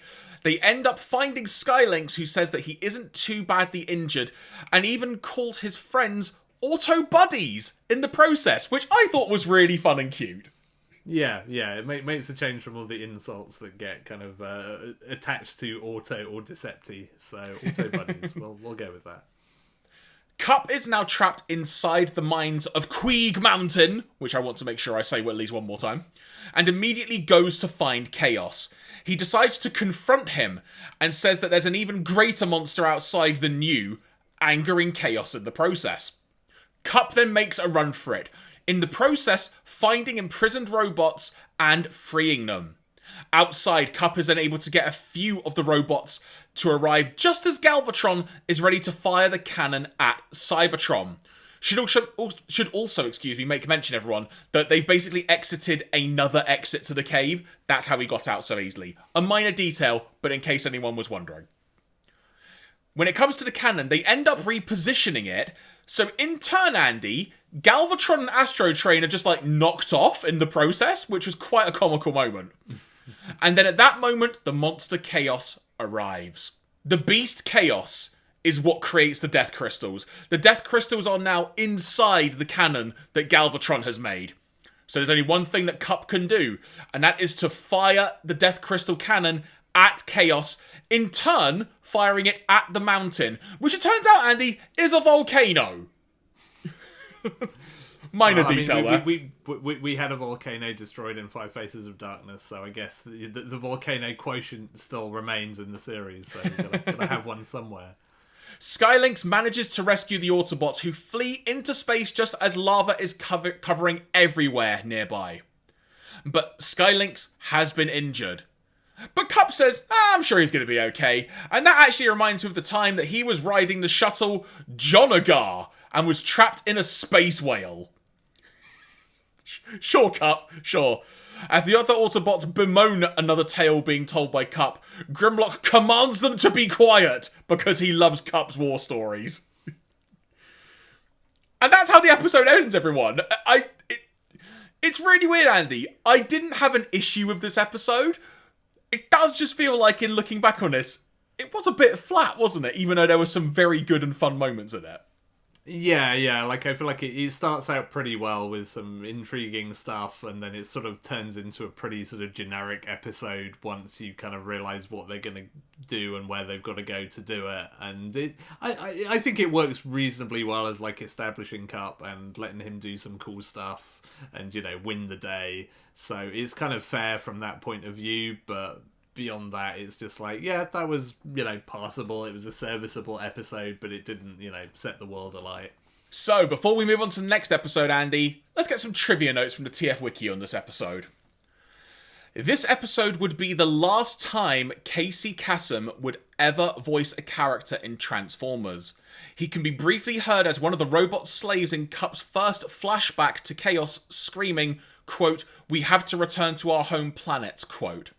The voice actor call sheet for this episode shows that he performed another character, which I won't mention now because it will spoil something for an upcoming episode, only to have his lines deleted. Andy, just to make sure, because I know we've sort of alluded to this a few times now in previous podcasts, is this the episode in question we were talking about for this? No, so, I mean, this, yeah, I think, again, this is a sort of, like, ordering thing, where, yeah, this is not the episode that caused Casey Kasem to leave the show, but I guess in terms of, like, lines recorded, this must have been, like, his last performance before he chose to quit over, yeah, the episode that we will come to in a future installment. Apparently, Andy, an early title for this episode was Mayhem. Does that mean they would also have called the monster Mayhem? Quite possibly. Just like... Quite possibly. So, the early script for this episode called for organic alien slaves, who even had character models developed. The final aired version replaced these organic slaves with robots. Jim Sorensen, a Transformers fan based in Los Angeles who freelances with IDW Publishing, posted designs on their blog. These models appeared in the episode only very briefly in one shot as Cup frees the prisoners. These were later reused for two members of a party of aliens who rescue Octane after he gets stranded in space in an upcoming episode I shall not mention the name of for the sake of continuity of our podcast, Andy. And you know what? That might do it for trivia notes for this particular episode. So, Andy, from there, any more notes you want to give on the episode before we move on to our final episode of this here podcast? No, I don't think so. Let's get into perhaps the real meat of these 3 episodes, one could argue. So from there, Andy, Season 3, Episode 8, Dark Awakening. Buckle up, everyone, because we are in for a ride. Yeah, and I've got to say, like, I had not seen this episode before. I'm not really even sure I was aware of it. I was not prepared for this. I came into this being like, okay, yeah, another episode of Transformers Dark Awakening. Well, that sounds pretty generic, and I'm sure, like, what could happen in this? Like, I don't know, probably just nothing groundbreaking. Boy, was I in for a surprise. You ain't joking. Let's get right into this. On the run from Galvatron, who it turns out has seemingly formed what turned out to be probably one of the world's most shortest-lived temporary alliances in a Transformers episode, with the Quintessons to help lead them to the Autobots. Aboard an Ark-like ship, we have Optimus Prime, RC, Ultra Magnus, Cup, Spike, and Daniel. Now, once again, Andy, to kind of call back to something that you mentioned in our last podcast, and also something that we saw during the movie, they tried the old detonate 3/4 of the ship trick that we saw in the movie to try and evade their pursuers. But unlucky for them, and I think credit to Galvatron, more to the point, Andy, he has clearly learned from past mistakes because he was smart enough to want to investigate the debris before moving on. Yeah, I write in my notes, the old emergency separation trick. But yeah, there's only, like, that's very much a, like, fool me once, shame on you, fool me twice, shame on, shame on me kind of moment. Because, like, yeah, that's, kudos to Galvatron for not doing the typical, like, evil leader thing and just, like, not learning his lessons. So, Galvatron doing his homework. Speaking of evil leader, you'll find out why I'm saying this in a second. Now, what's left of the ship can't support human life for long, and this is emphasised with the following dialogue exchange between Spike and Rodimus Prime. Spike: "Ah, swell, what do Daniel and I do when the air runs out?" Rodimus responds in the most monotone, deadpan way possible. "Well, basically, you have two choices. Suffocate or smother."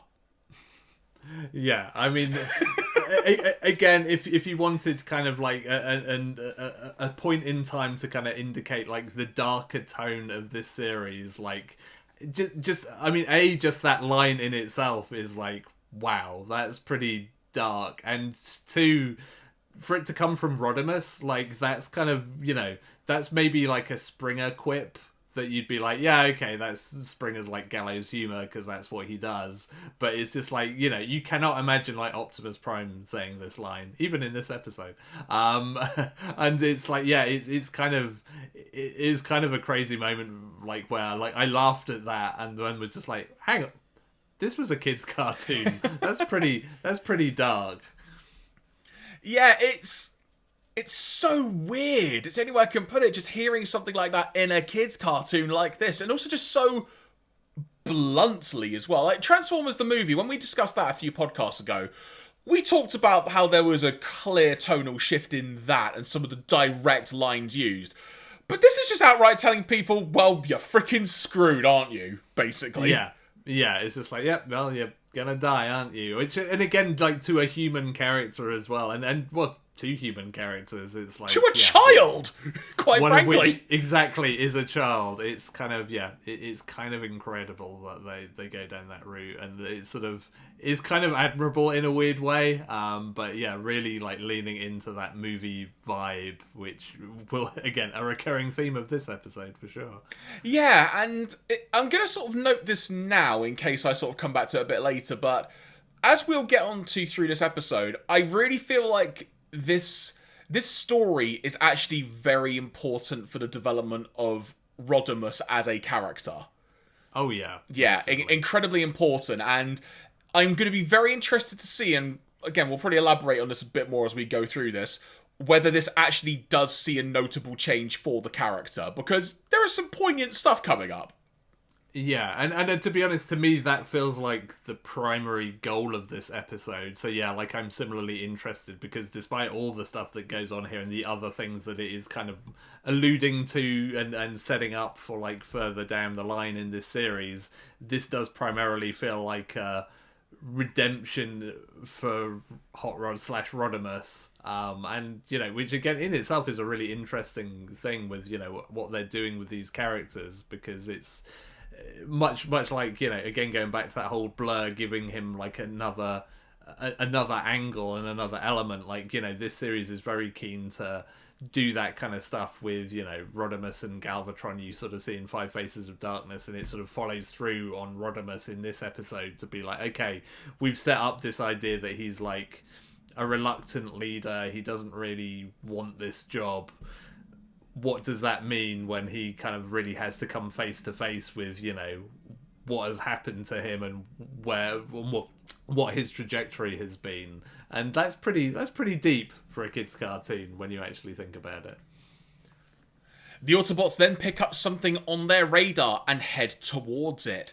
We also see that the Decepticons have picked it up on their radar, Scourge saying, quote unquote, "There's something big out there!" I had to note that because that delivery was wonderful. Yeah, thanks Scourge for the useful advice. The Autobots head towards whatever this giant thing is. And Daniel notices there's a very somber mood that's developing over everyone else in this tiny little ship they're in now, and wants to know what it is. RC says it's a tomb. Magnus adds, "We built it." Cup follows up with, "as the final resting place for Autobots we lost in the Great War." Daniel then says, "Like Optimus Prime?" And everyone just nods in response. Holy crap, Andy! It's like, what the heck? Yeah, like we're a few minutes deep at this point, and yeah, we've been introduced to a tomb, and like, by the way, this is where like all the dead Autobots are. Also, right to the face of like Daniel, like thinking back to the movie and his like traumatized face when Optimus Prime dies. It's like this kid's gonna go on a ride as well, like in this episode, because it's like this is already a bad place to be, and it ain't gonna get much better. Yeah, there is part of me that's wondering at this point, how long has it been since the events of the movie at this point? I mean, not very long from timelines, because this is what, set 2006, so this is like a year later, so this is all like very fresh post-traumatic stress for Daniel, etc. That it's like being faced with this tomb of and I guess at this point they don't directly say like, oh yeah, by the way, like Optimus Prime, etc. is here, but it's pretty clear that that's where we're going, and it's already like I was just like, where is this episode headed? Like, I'm very intrigued by this. Tell me more. The Autobots reluctantly take refuge on board the mausoleum, an interstellar tomb containing many of the deceased comrades, as we've noted, implying Optimus Prime is in this place. Rodimus tells Daniel that nothing inside can hurt him, after he is clearly a bit spooked by what the heck he is about to go into. They all begin walking around inside, and Daniel ends up being separated from everyone due to his curiosity, like any child has when you're walking around a new place. While exploring by himself, he comes across plaques with familiar names on it. Ironhide, Ratchet, Prowl, and Huffer. He ends up turning off a device and restarts it by doing the typical human thing of hitting it. And then he sees what looks like a fully animated form of a very battle-damaged Optimus Prime. Suffice to say, he's super freaking scared and just ends up bumping into things, even opening another door where another robot just falls out. I don't know if that robot was anyone significant, Andy, but it did just fall on him. Yeah, I mean, I guess, they had a lot of dead Autobots to bury in a hurry and clearly didn't secure the cupboard doors very well. But, I mean, this is like, this is proper like horror movie stuff. Literally right? what This I've got is, written down. Referencing your typical kind of like horror movie, like graveyard sort of scene where, the kids wandering around lost and, oh my god, like it's a reanimated corpse. And it's like, yeah, again, kids cartoon, but here we are. We're going for this. When he's able to find the others, he swears he has seen Optimus Prime alive. Suffice to say, everyone is probably thinking, oh, this is really not funny, kid. Like, seriously, what the hell? But to satisfy his curiosity, and against the opinions of the other Autobots as well, it should be said, Rodimus and co. head to Optimus Prime's burial chamber. Now, Rodimus, before he opens it, sort of muses to himself that if Optimus Prime were alive, he'd want to know what the heck is going on as well. And that the Matrix would have told him somehow if Prime was actually alive. They open Prime's tomb only to find it is empty. However, they cannot investigate further because the Decepticons have followed them on board and start attacking. As mentioned, it turns out Galvatron has wised up to that old decoy trick involving the ships. Good job, Galvatron. The fierce battle that follows appears lost for the Autobots, not helped when Galvatron also destroys the final quarter of the ship, Andy, because he wants to make sure the job is done at this point. Also in the process of this, RC takes like a proper solid shot to the leg while trying to protect Spike and Daniel, and also says it's only an exostructure wound. I appreciated that line. When suddenly, the Autobots are saved by none other than Optimus Prime himself. And we hear the following phrase in that classic Peter Cullen voice. Decepticons, leave this place or die. Again, Andy, holy crap! Yeah, and also, I mean, again, like from season 1 and 2, Optimus Prime, never referenced death, and straight away, which is like, which again is it's really hard to tell, given like the change in tone for this season, whether that's just a tonal thing or whether that's a clear kind of indicator of that this is not this is not your dad's Optimus Prime. Like this is not, you know, Optimus Prime functioning normally. But yeah, like this is a lot at this point of just like there is much to unpack. Like I mean I don't know what like my 6/7-year-old brain would have made of this episode had I watched it as a kid, because it's like there is a lot, and it's, you know, and again, like Optimus Prime kind of beaten up, like, you know, with all of the wounds that he had in Transformers the movie, and it's just weird and kind of like fascinating but kind of horrifying all at the same time. With their ranks bolstered by the Mighty Warrior's firepower, we get a traditional Decepticon retreat. The Autobots are amazed and confused, quite rightly, at Optimus Prime's presence. Now, Optimus's first concern is the Matrix safe? Rodimus says he was keeping it warm for him, but as he motions to get it from his chest, Magnus protests that Optimus is in no condition to assume leadership. Pretty much just going, "The heck are you doing, kid?"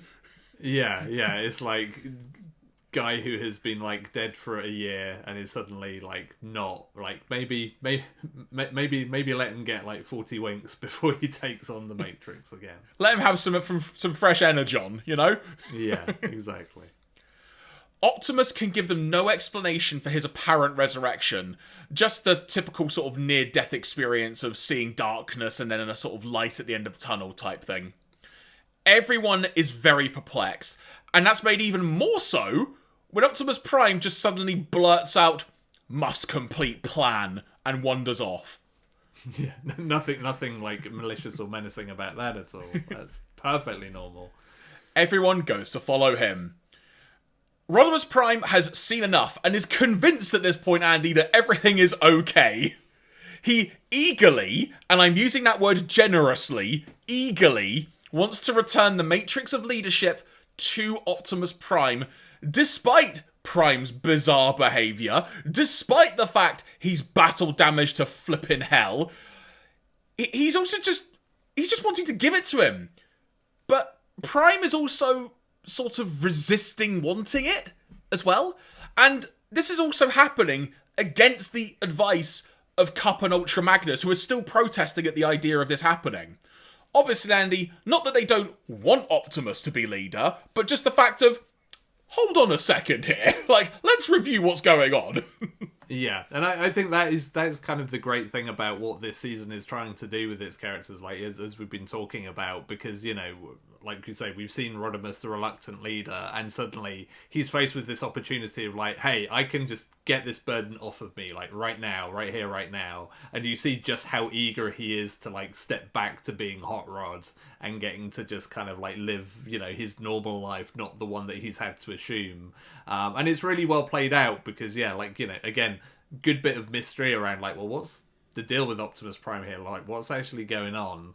And then plus this kind of extra angle, because, you know, it wouldn't make sense any other way for everybody just to be like, okay, cool, you're back, just like that. But because you've got Rodimus there, and because he's so eager to be like, thank God, like, you know, I can just get rid of this duty that I never wanted in the first place, it really sells it on the idea of like, well, of course he's just going to say like, yep, cool, well, there you go, here's your leader, let's just follow what Optimus Prime wants to do. And, you know, you can buy into maybe not everything that happens forthcoming, but a decent amount of it, because it's just like, you know, Rodimus is desperate to get rid of that responsibility. Now, notably, without the Matrix inside of him and now inside Optimus Prime, because this switch does actually happen, Rodimus reverts back to Hot Rod and declares, "Let's party!" It's interesting as well, Andy, because this is the first time we've seen Hot Rod in Season 3, isn't it? I don't think we had any flashbacks at all, did we? No, because even when he tried to kill himself earlier in the season. In case you'd forgotten how dark season 3 is, Rodimus Prime tries to commit suicide in Five Faces of Darkness. And yeah, so even then, yeah, we just see him as Rodimus. So yeah, this is like, you know, just reverting to, and you wonder how much of this is kind of like, you know, smart, deep character writing, and how much of this is like Hasbro being like, hey, we still need to sell the Hot Rod toys too, so can you find a way to like get him to go back to being Hot Rod for a bit, because, you know, the sales aren't so good. Can you make him Hot Rod again for a while? Because you know how he was only a character for like what, 60 minutes of the movie? Yeah, exactly. And it doesn't really do all that much apart from kill Optimus Prime basically in that hour. But you know, and it's as much as I bought the Hot Rod toy because it was cooler than the Rodimus Prime one. Like, yeah, I'm cynical. Me is just like, yeah, they probably wanted an excuse to get some Hot Rod time back to try and flog that toy a bit. Now, after the line of "Let's party" from Hot Rod, Optimus, obviously, at this point, has got some other plans in mind, and simply says, "Forgive me." And clearly, in my opinion, Andy, wants to get what I'm rephrasing as a receipt on Hot Rod for what occurred in the movie, for being part of the reason why he was dead for a year. Because he just shoots him square in the chest with his cannon. Yep, he sure does. He then attacks the other Autobots, but notably regrets what he is doing, saying, "What have I done?" before then setting the auto-destruct sequence on this mausoleum tomb, muttering that he must complete the plan. He then departs and leaves the others stranded on board because he managed to create his own ship to escape on during everything that's happened, with the mausoleum now also, Andy, apparently being on a collision course with a red sun. Yep. After returning to Cybertron, this is where things get even more wacky, everyone. Optimus Prime has clearly arrived back, and now informs the Autobots that Rodimus and the others were killed by the Quintessons in order to let him return to lead the Autobots. The situation surrounding their fallen comrades puts everyone in a pretty bad mood. Springer pretty much just swears vengeance, particularly for RC, and Grimlock spends about at least, a minute just stamping around like an angry child at what's happened? Which, in and of itself, was a great moment. Optimus Prime reassumes command and orders an all-out attack on a Quintesson base. We then get a glimpse of the Quintessons having correctly predicted everyone's actions and reactions, which then prompts my favourite line of the episode, Andy, arguably, or one of them. A Quintesson saying, "Might I propose," anticipatory snigger of triumph. yeah. I hope we get more and more of this as a recurring like Quintesson celebrations, because I'm very much enjoying these as we go through season 3 thus far. So let's take a moment here, Andy, because a heck of a lot has gone down so far in this episode. As we've already touched on, everything that's happening in this, holy crap, it's an easy way to sum it up. What this is following, neither of us were expecting going in. It is mental almost how much PTSD is probably coming from this as well. And the fact that we even got to see brief mentions of other characters we're never going to see again as well. It's a really surreal episode. But one of the themes it's also playing on is something that we only got a glimpse of maybe once or twice during seasons 1 and 2. And that was, what if Optimus Prime was a bad guy? We got little glimpses of it, like the one time he was possessed and was destroying airplanes for like half an episode. And I guess technically when like Megatron was disguised himself as Optimus Prime for a little bit, and we had I think it was the Prime Problem episode, if I remember correctly. That's probably the only instances where we got to see perhaps inklings of what might it be like if Prime wasn't good. And we're getting to see that again, and as we'll get onto, there is going to be some more of that as well. But so far, this episode is utterly mental, and I'm loving it. Yeah, I mean, I'm definitely like I say, I'd love to be able to go back and show this to my kid self to see, because I would either have loved this or like have been weirdly terrified by it. I think because like we said, it has these horror movie vibes, And it's just like, I mean, Transformers the movie and Optimus Prime's death is kind of like upsetting in a very sort of direct way. This is far more kind of traumatic in terms of like, this resurrected corpse of Optimus Prime who, then goes and basically tries to kill a bunch of Autobots and is now like this is kind of far more sort of malevolent than the sort of like quote unquote evil primes we've had in seasons 1 and 2, because it's not just like out of control, like, oh god, he's powerful, and it's not somebody else pretending to be him. Like, this is actual Optimus Prime doing something at least partially against his will, it seems, at this point. Like, there's a clear indicator that he's not entirely in control of his own faculties, but he's also has enough kind of control and commands to basically get the Autobots to do whatever he asks them to. And it's this really kind of like worryingly sort of malicious, return of just like, wait, what's the end game here? Especially when he comes in, but like, let's attack the Quintessons, because it's like, okay, that actually seems like potentially an Optimus Prime thing to do. But then you get to this point where you realize like the Quintessons seem happy about what's happening here. Okay, and it starts to piece together sort of what's going on.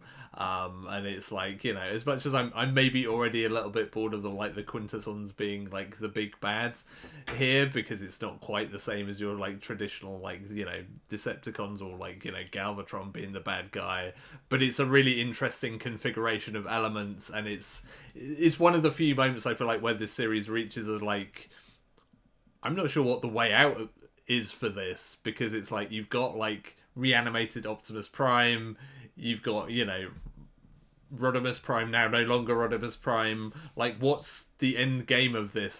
Where is the world state going to end up by the end of this episode? Because it's there's a lot happening here, and it's all big and important stuff, so it's kind of like pretty compelling at this point of just like, I need to see where this goes.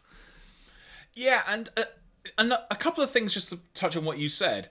The fact that we don't see the Quintessons until that little scene where it implies they have something to do with it, it was a really nice reveal as well. Because at that point, adding to this whole mystery and intrigue thing that I've mentioned far too many times at this point, it was that little moment of, it makes sense, and damn them in a way. It was almost like a perfect reveal the way they did that.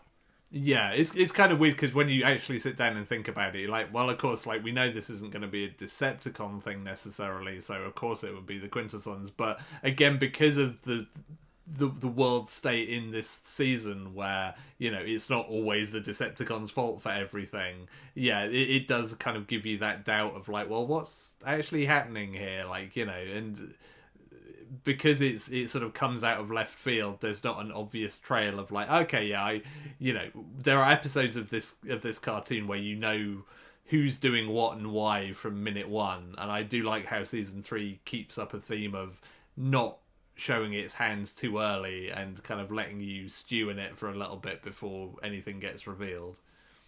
From here, Hot Rod and Co. managed to escape aboard their own makeshift ship, which, Andy, I won't lie, I wasn't surprised they made this quickly, because if there's one thing that's been established in Transformers lore, is that Transformers can build things really flipping quickly. Yeah. I mean, it's sort of... It almost felt like they should have found a way to like shoehorn Wreck-Gar into this to make it even more believable. But yeah, sure, it's they do seem pretty good at the old engineering. And they're able to escape literally moments before the big mausoleum ship plunges into a star and explodes. Now, I want to highlight that, Andy, because literally, after seeing the Autobots that were mentioned inside, like Ratchet, Prowl, Ironhide, Huffer, not only have we seen these Autobots effectively die once, we've now seen whatever remains of them literally explode. Yeah, and especially, I mean, it's sort of, if you think about it too hard, like, we've also had the end of the movie with its like Optimus Prime will return promise, which, well, they've made good on that promise, I guess. Yeah, do you know what? That was what I was going to mention a minute ago, but I'll let you finish your thought before I say that. Yeah, because it's like, again, I mean, imagine, like, again, I would love to have made child me sit and watch this, where you've had the promise, like, hey, Optimus Prime is coming back, and you're like, guess what? Optimus Prime is back. Oh, but he's a shambling zombie that's trying to kill everyone. It's like, okay. But like even beyond that, like, you know, there's maybe a promise there of like, okay, well, I guess maybe the other Transformers that I liked that you murdered are gonna come back too. And this episode is just like, nope, been blasted into the sun. Sorry. It's like, cool. All right, we're fine. I guess I guess I didn't like Ratchet that much anyway, and Prowl and well, Huffer, fine, whatever. Ironhide. And yeah, and Ironhide. I mean, that's the thing. Not even kind of, you know, sort of lower tier. You know, if it had been Windcharger, maybe you'd be like, ah, well, you know. But yeah, like Ironhide, you just blew up Ironhide's body. Fine, okay. Yeah, it really is mental. This is literally the way of going, they're not coming back. Yeah. If you ever wanted it really dealt like that. But the thing about, like, the sort of, like you mentioned, the post-movie thing of Optimus Prime will return, which we discussed on our Transformers the Movie podcast. Let's call it like it is, Andy. We know there is a 2-part story at the end of Season 3 outright called The Return of Optimus Prime. I genuinely do not recall this episode at all. I know we're only about halfway through it at this point, but just in general, no one mentions this story. Just anecdotally, like, oh, you know, Prime's back at, like, the end of Season 3. It's like, there's another episode in this as well that's part of the mix here. No one ever mentions it, and this stealth way of just throwing him back in your face, it's genuinely fascinating. Yeah, I do find it weird that I hadn't, like, you know, heard about this episode, or maybe I hadn't and just forgotten about it, but it's not really talked about that I can recall all that much. And I know, like, I think this was on, like, some of the VHS releases, but, like, just not one that I ever saw around. But yeah, like, and again, it's sort of, you know, we have that prior knowledge, and maybe, like, you know, had this cartoon aired in the era of the internet, maybe the episode titles would have leaked and people would have just been like, oh, okay, well, that's not, you know, this isn't actually the Return of Optimus Prime, because we know that there's these episodes. And you can see, I mean, again, this is where we are going to end up, like, deviating from clearly, like, the TV broadcast order, where they, I guess, quite smartly realised that they couldn't leave people hanging too long after this episode. So the Return of Optimus Prime takes place directly after this, perhaps to assuage kids who have not only having PTSD of, like, what they saw a year ago, but have now had a whole new set of trauma, like, bolted on top of that, of watching zombie Optimus Prime. I mean, do you know what, Andy? I feel the need to say this. I'm just on the TF Wiki now. Do you want to know when the air date of this episode was? Was it December the 25th? Because that would be good. Happy Christmas, kids. No, according to this, October the 1st, 1986. Barely a couple of months after the film in cinema. Yeah, so your like, as a parent, your kid that probably locked himself in his bedroom for the last 2 months, you finally coaxed him out of being like, no, there's more Transformers, and they said Optimus Prime will return.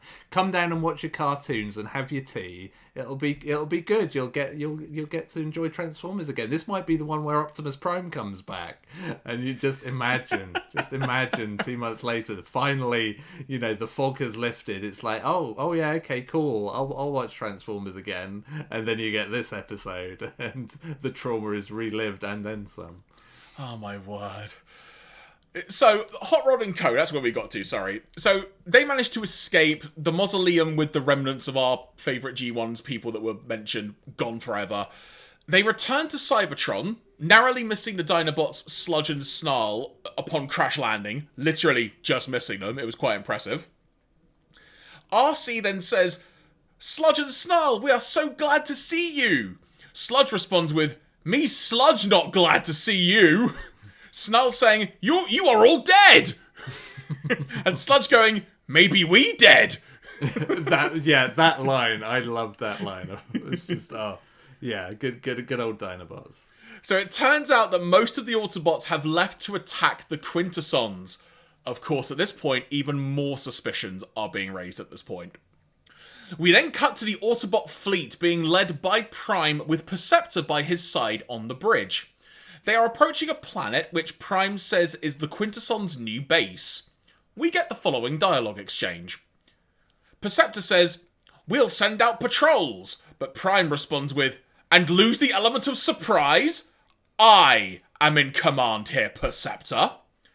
Perceptor then responds with, of course, Prime, but then Blur interrupts and says in a very, very quick way as only Blur can, that they have received a message saying that Rodimus and co have survived and that they are on their way to join the fleet. When Prime then says, a cunning Quintesson trick, a fake message, but it won't help them now. Full speed ahead. The Quintessons are enjoying what they are seeing, especially as the planet that they're heading to, turns out from them saying it, is a decoy. And also to make mention of the fact that they say Optimus still doesn't know what is happening to him. We then see the Autobot fleet get bombarded with missiles and such. There are just planes and ships being destroyed, all sorts. Flip knows who else died in this flipping onslaught. Hot Rod and co. arrive to find the Autobot fleet pretty much decimated by the Quintesson missile fire. They're frantically trying to call the head ship with Optimus Prime to try and stop the attack and such, but nothing is being responded to. Despite him clearly fighting the urge to do what he is doing and the Matrix having some kind of reaction to it as well, Optimus Prime is still doing what no one really can figure out is actually going on with him doing, if that makes sense.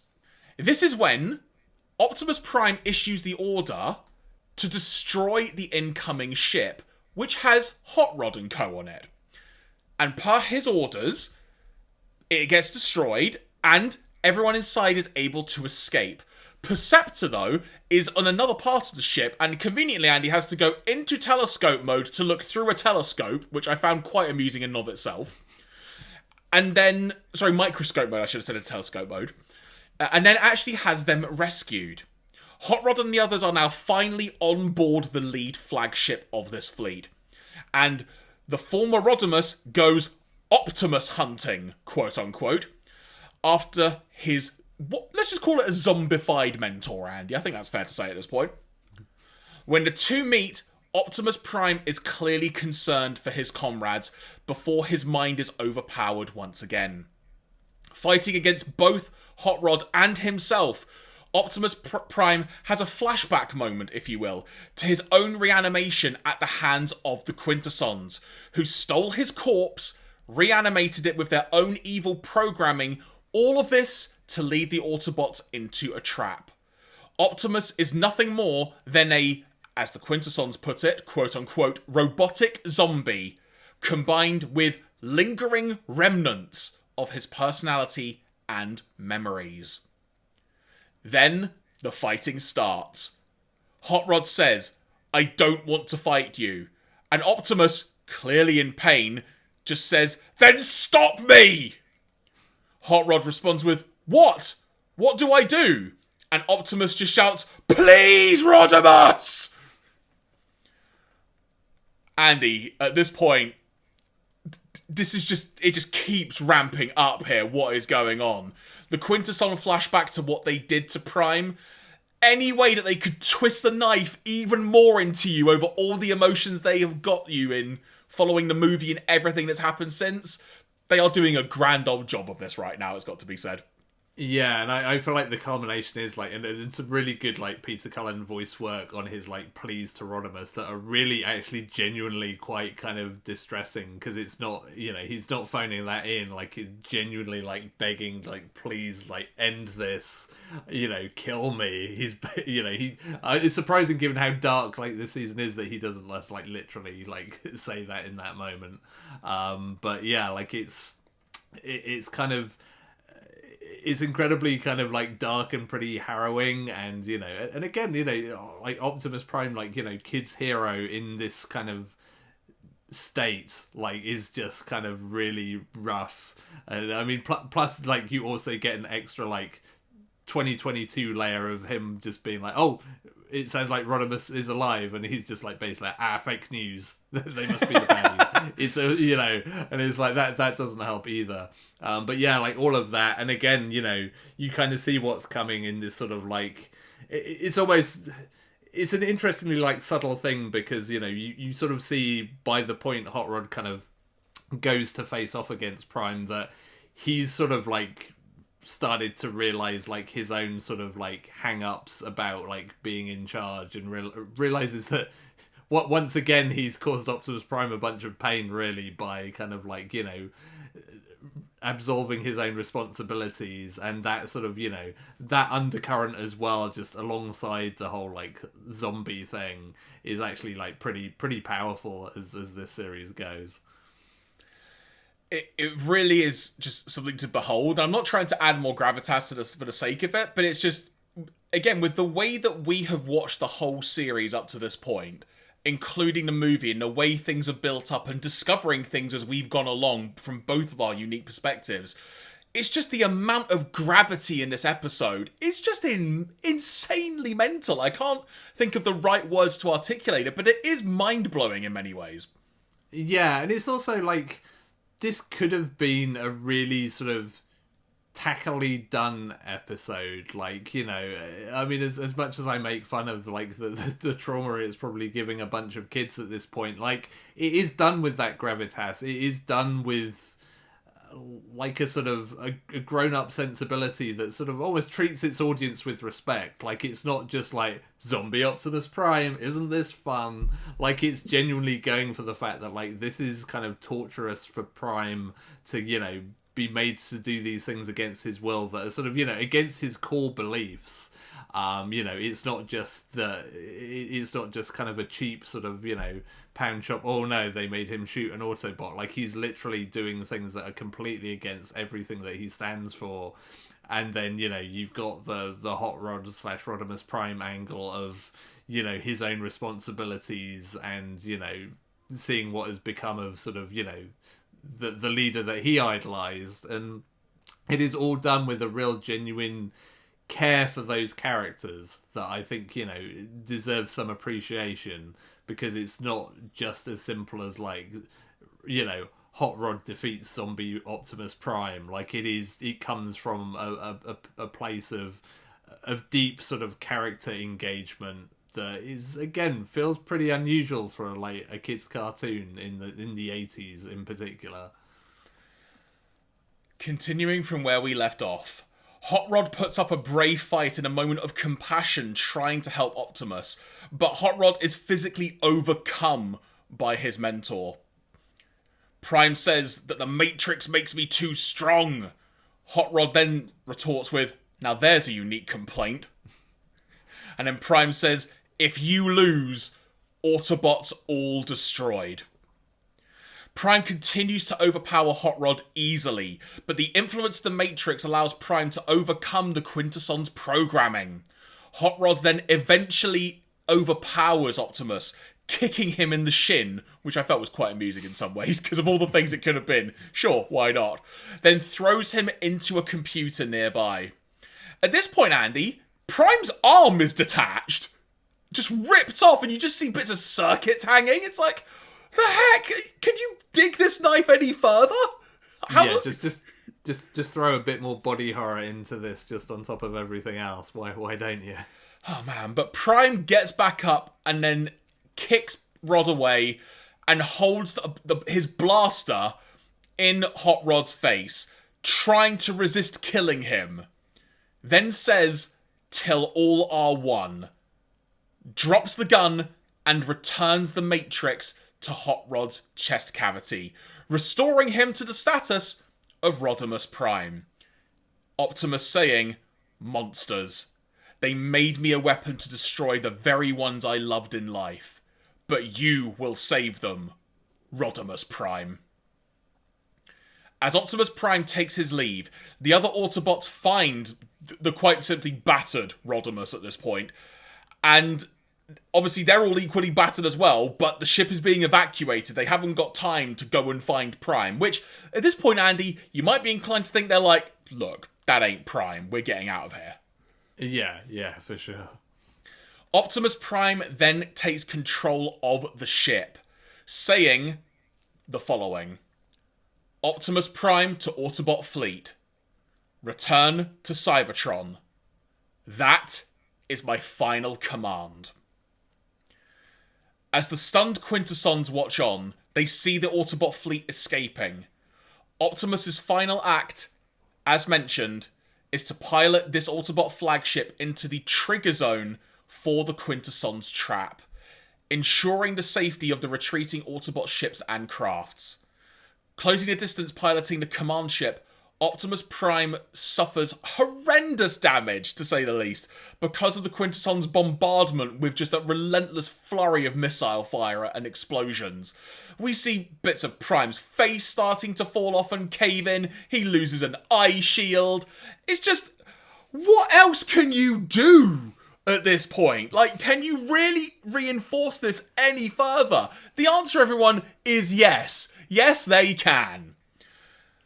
Because even with everything that happens here, everyone kind of gets to a safe distance away, and we just see a visual of Optimus Prime, what's left of him at this point, it's got to be said, battle damage to hell.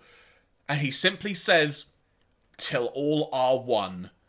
And then we see a massive explosion.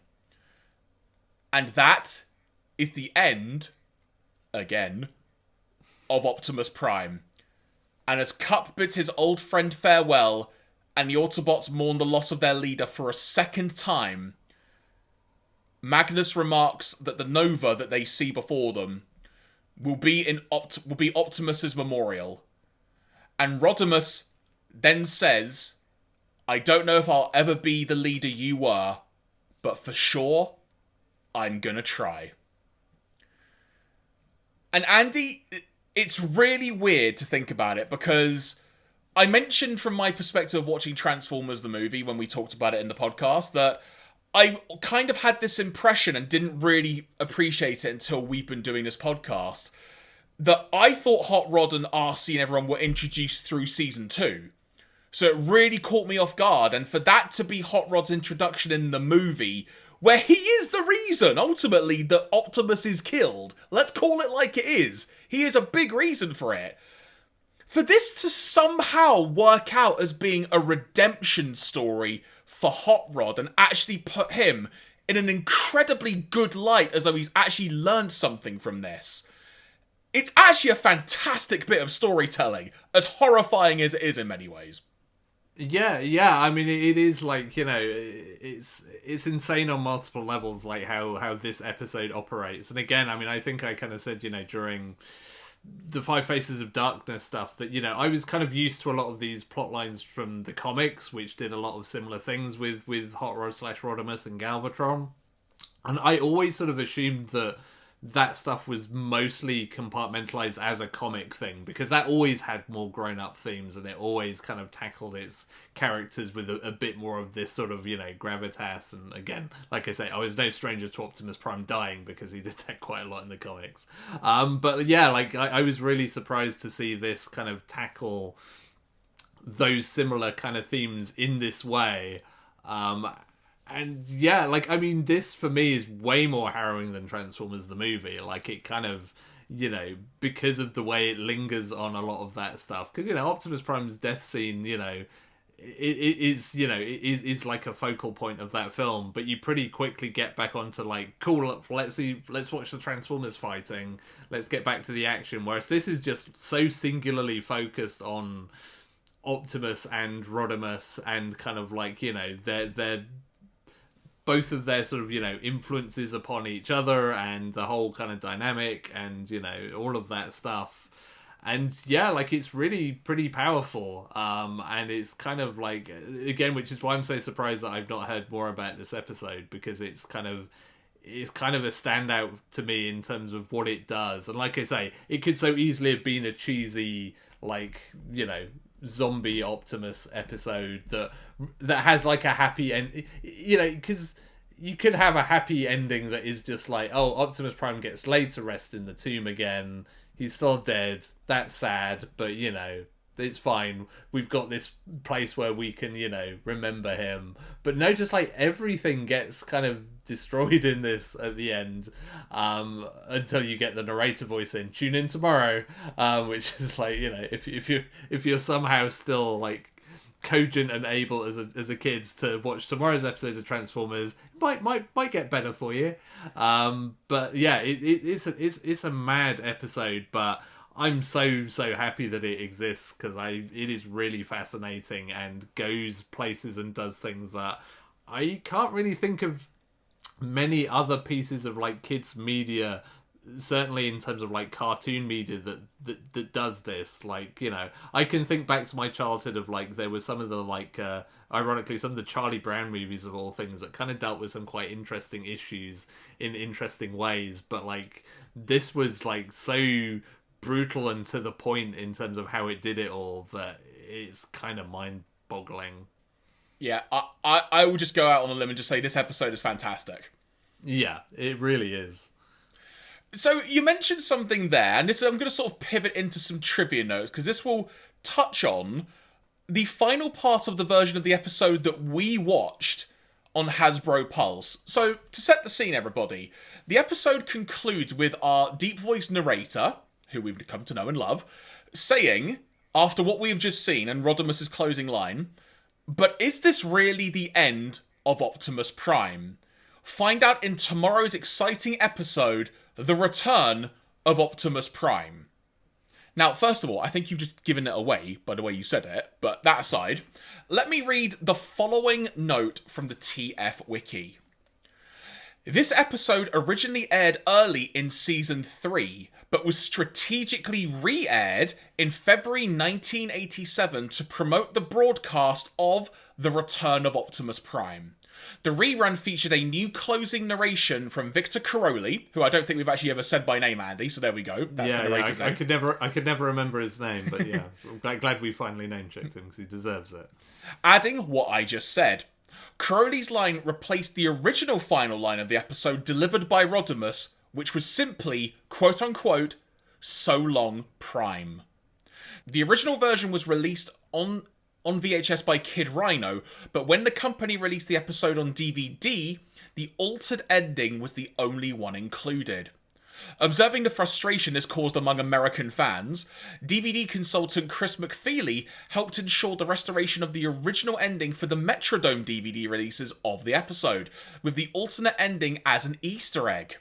The original ending is also the version featured on the Shout Factory DVD set, but when Hasbro put up the episodes on YouTube in 2021, the version we are watching, only the altered version was used. So there's some interesting notes there, and it also makes a lot more sense now as to why is this episode 8 when it says tomorrow and the Return of Optimus Prime is like episodes 29 and 30. So that makes a lot more sense. Yeah, but also even more harrowing for the children of like late 1986 True. who don't even get that kind of, although mind you, I think, given that the movie promised Optimus Prime will return, then you get this. Because just imagine thinking, maybe that was what they meant. Maybe this was like the Optimus Prime will return that they promised, and that's it. Can you imagine? My God, yeah. But it's in the same way, on the flip side of that, promising come back tomorrow for the Return of Optimus Prime. Oh God, what are they going to do with him now? What are they going to make him do next? The only thing they could have done to make this kind of worse was to have aped the end of Transformers the movie and had Optimus Prime's head just start orbiting Cybertron. Just there you go. But man, yeah, that makes a lot of sense in terms of the timeline, but somehow, yeah, that just makes it even more shocking how this episode pans out and ends. Yeah, and do you know what? I think that's the only note I'm going to read, because there isn't anything else major from what I can see there, but I felt that was the most prevalent one that we should touch on. So, Andy, we both already said it. That was something else to behold, and the fact that neither of us expected it going in, I think has also actually made it extra special for us actually being able to discuss it today. Yeah, it's really is kind of quite an astounding thing, and it's the thing, and it does lean into what I've appreciated about this season, which much like season 2, I kind of heard mostly people talking about the negatives of it, and I feel like season 3 is similarly, people talk about the bad animation quality and all the animation errors, and they talk about some of the really bad episodes, and people have kind of buried the lead and kind of hidden the fact that there are actually some little gems of episodes here, Killing Jar is I think, a pretty good episode, and this is kind of an incredible episode in a lot of ways. Stuff like this has made me way more like excited for our watching of the rest of this season. Although I've already seen like the titular episode for this podcast that we'll talk about next week, and that's a very different ride. But yeah, like I'm kind of excited to run through the rest of this season, but I do worry we've kind of like hit a high point here, and it's going to be difficult for it to like replicate anything like this again. Yeah, I have got that concern as well, but I think there's also an element where, in a weird way, because we're closing out this podcast with this episode, this particular podcast, I should say, with this episode, I think that's going to allow us a little bit of a break to be able to be, okay, take stock in what the heck we've just seen, and now let's move on and see what else is to come. Yeah, and I think, ironically, actually, this change in configuration also works quite well, because I think, like, our next couple of episodes are sort of a stealth two-parter as well. Okay. So I think, actually, like, maybe we have fortuitously stumbled upon a slightly more optimal way, with all jokes included, of watching this season.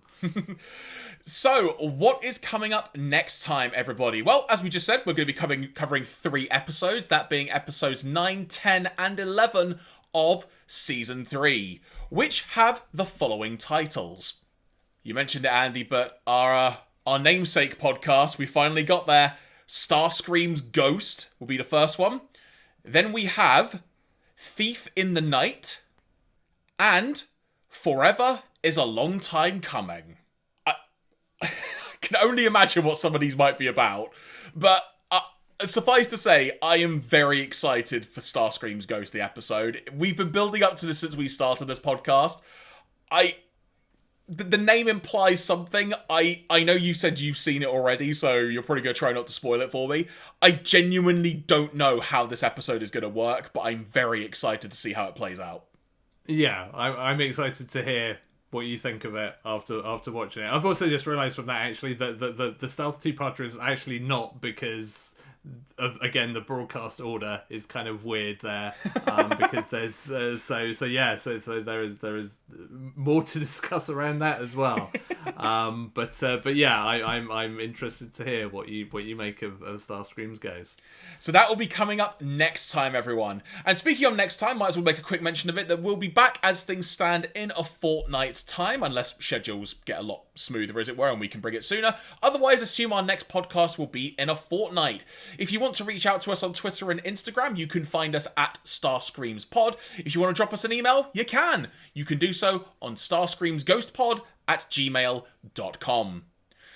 Andy, before we sign out for this edition of the podcast, any additional notes you may have made or made note of while watching these episodes? Any other random tidbits you've got? Anything at all? No, I think I'm ready to go to bed and have nightmares of Optimus Prime's face falling off. So, like many children of October 1986, I suspect.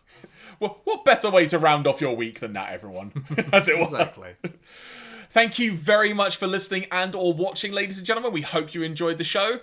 Until next time, we have been Starscream's Ghost, a Transformers podcast. Until next time, signing out. Bye, everyone.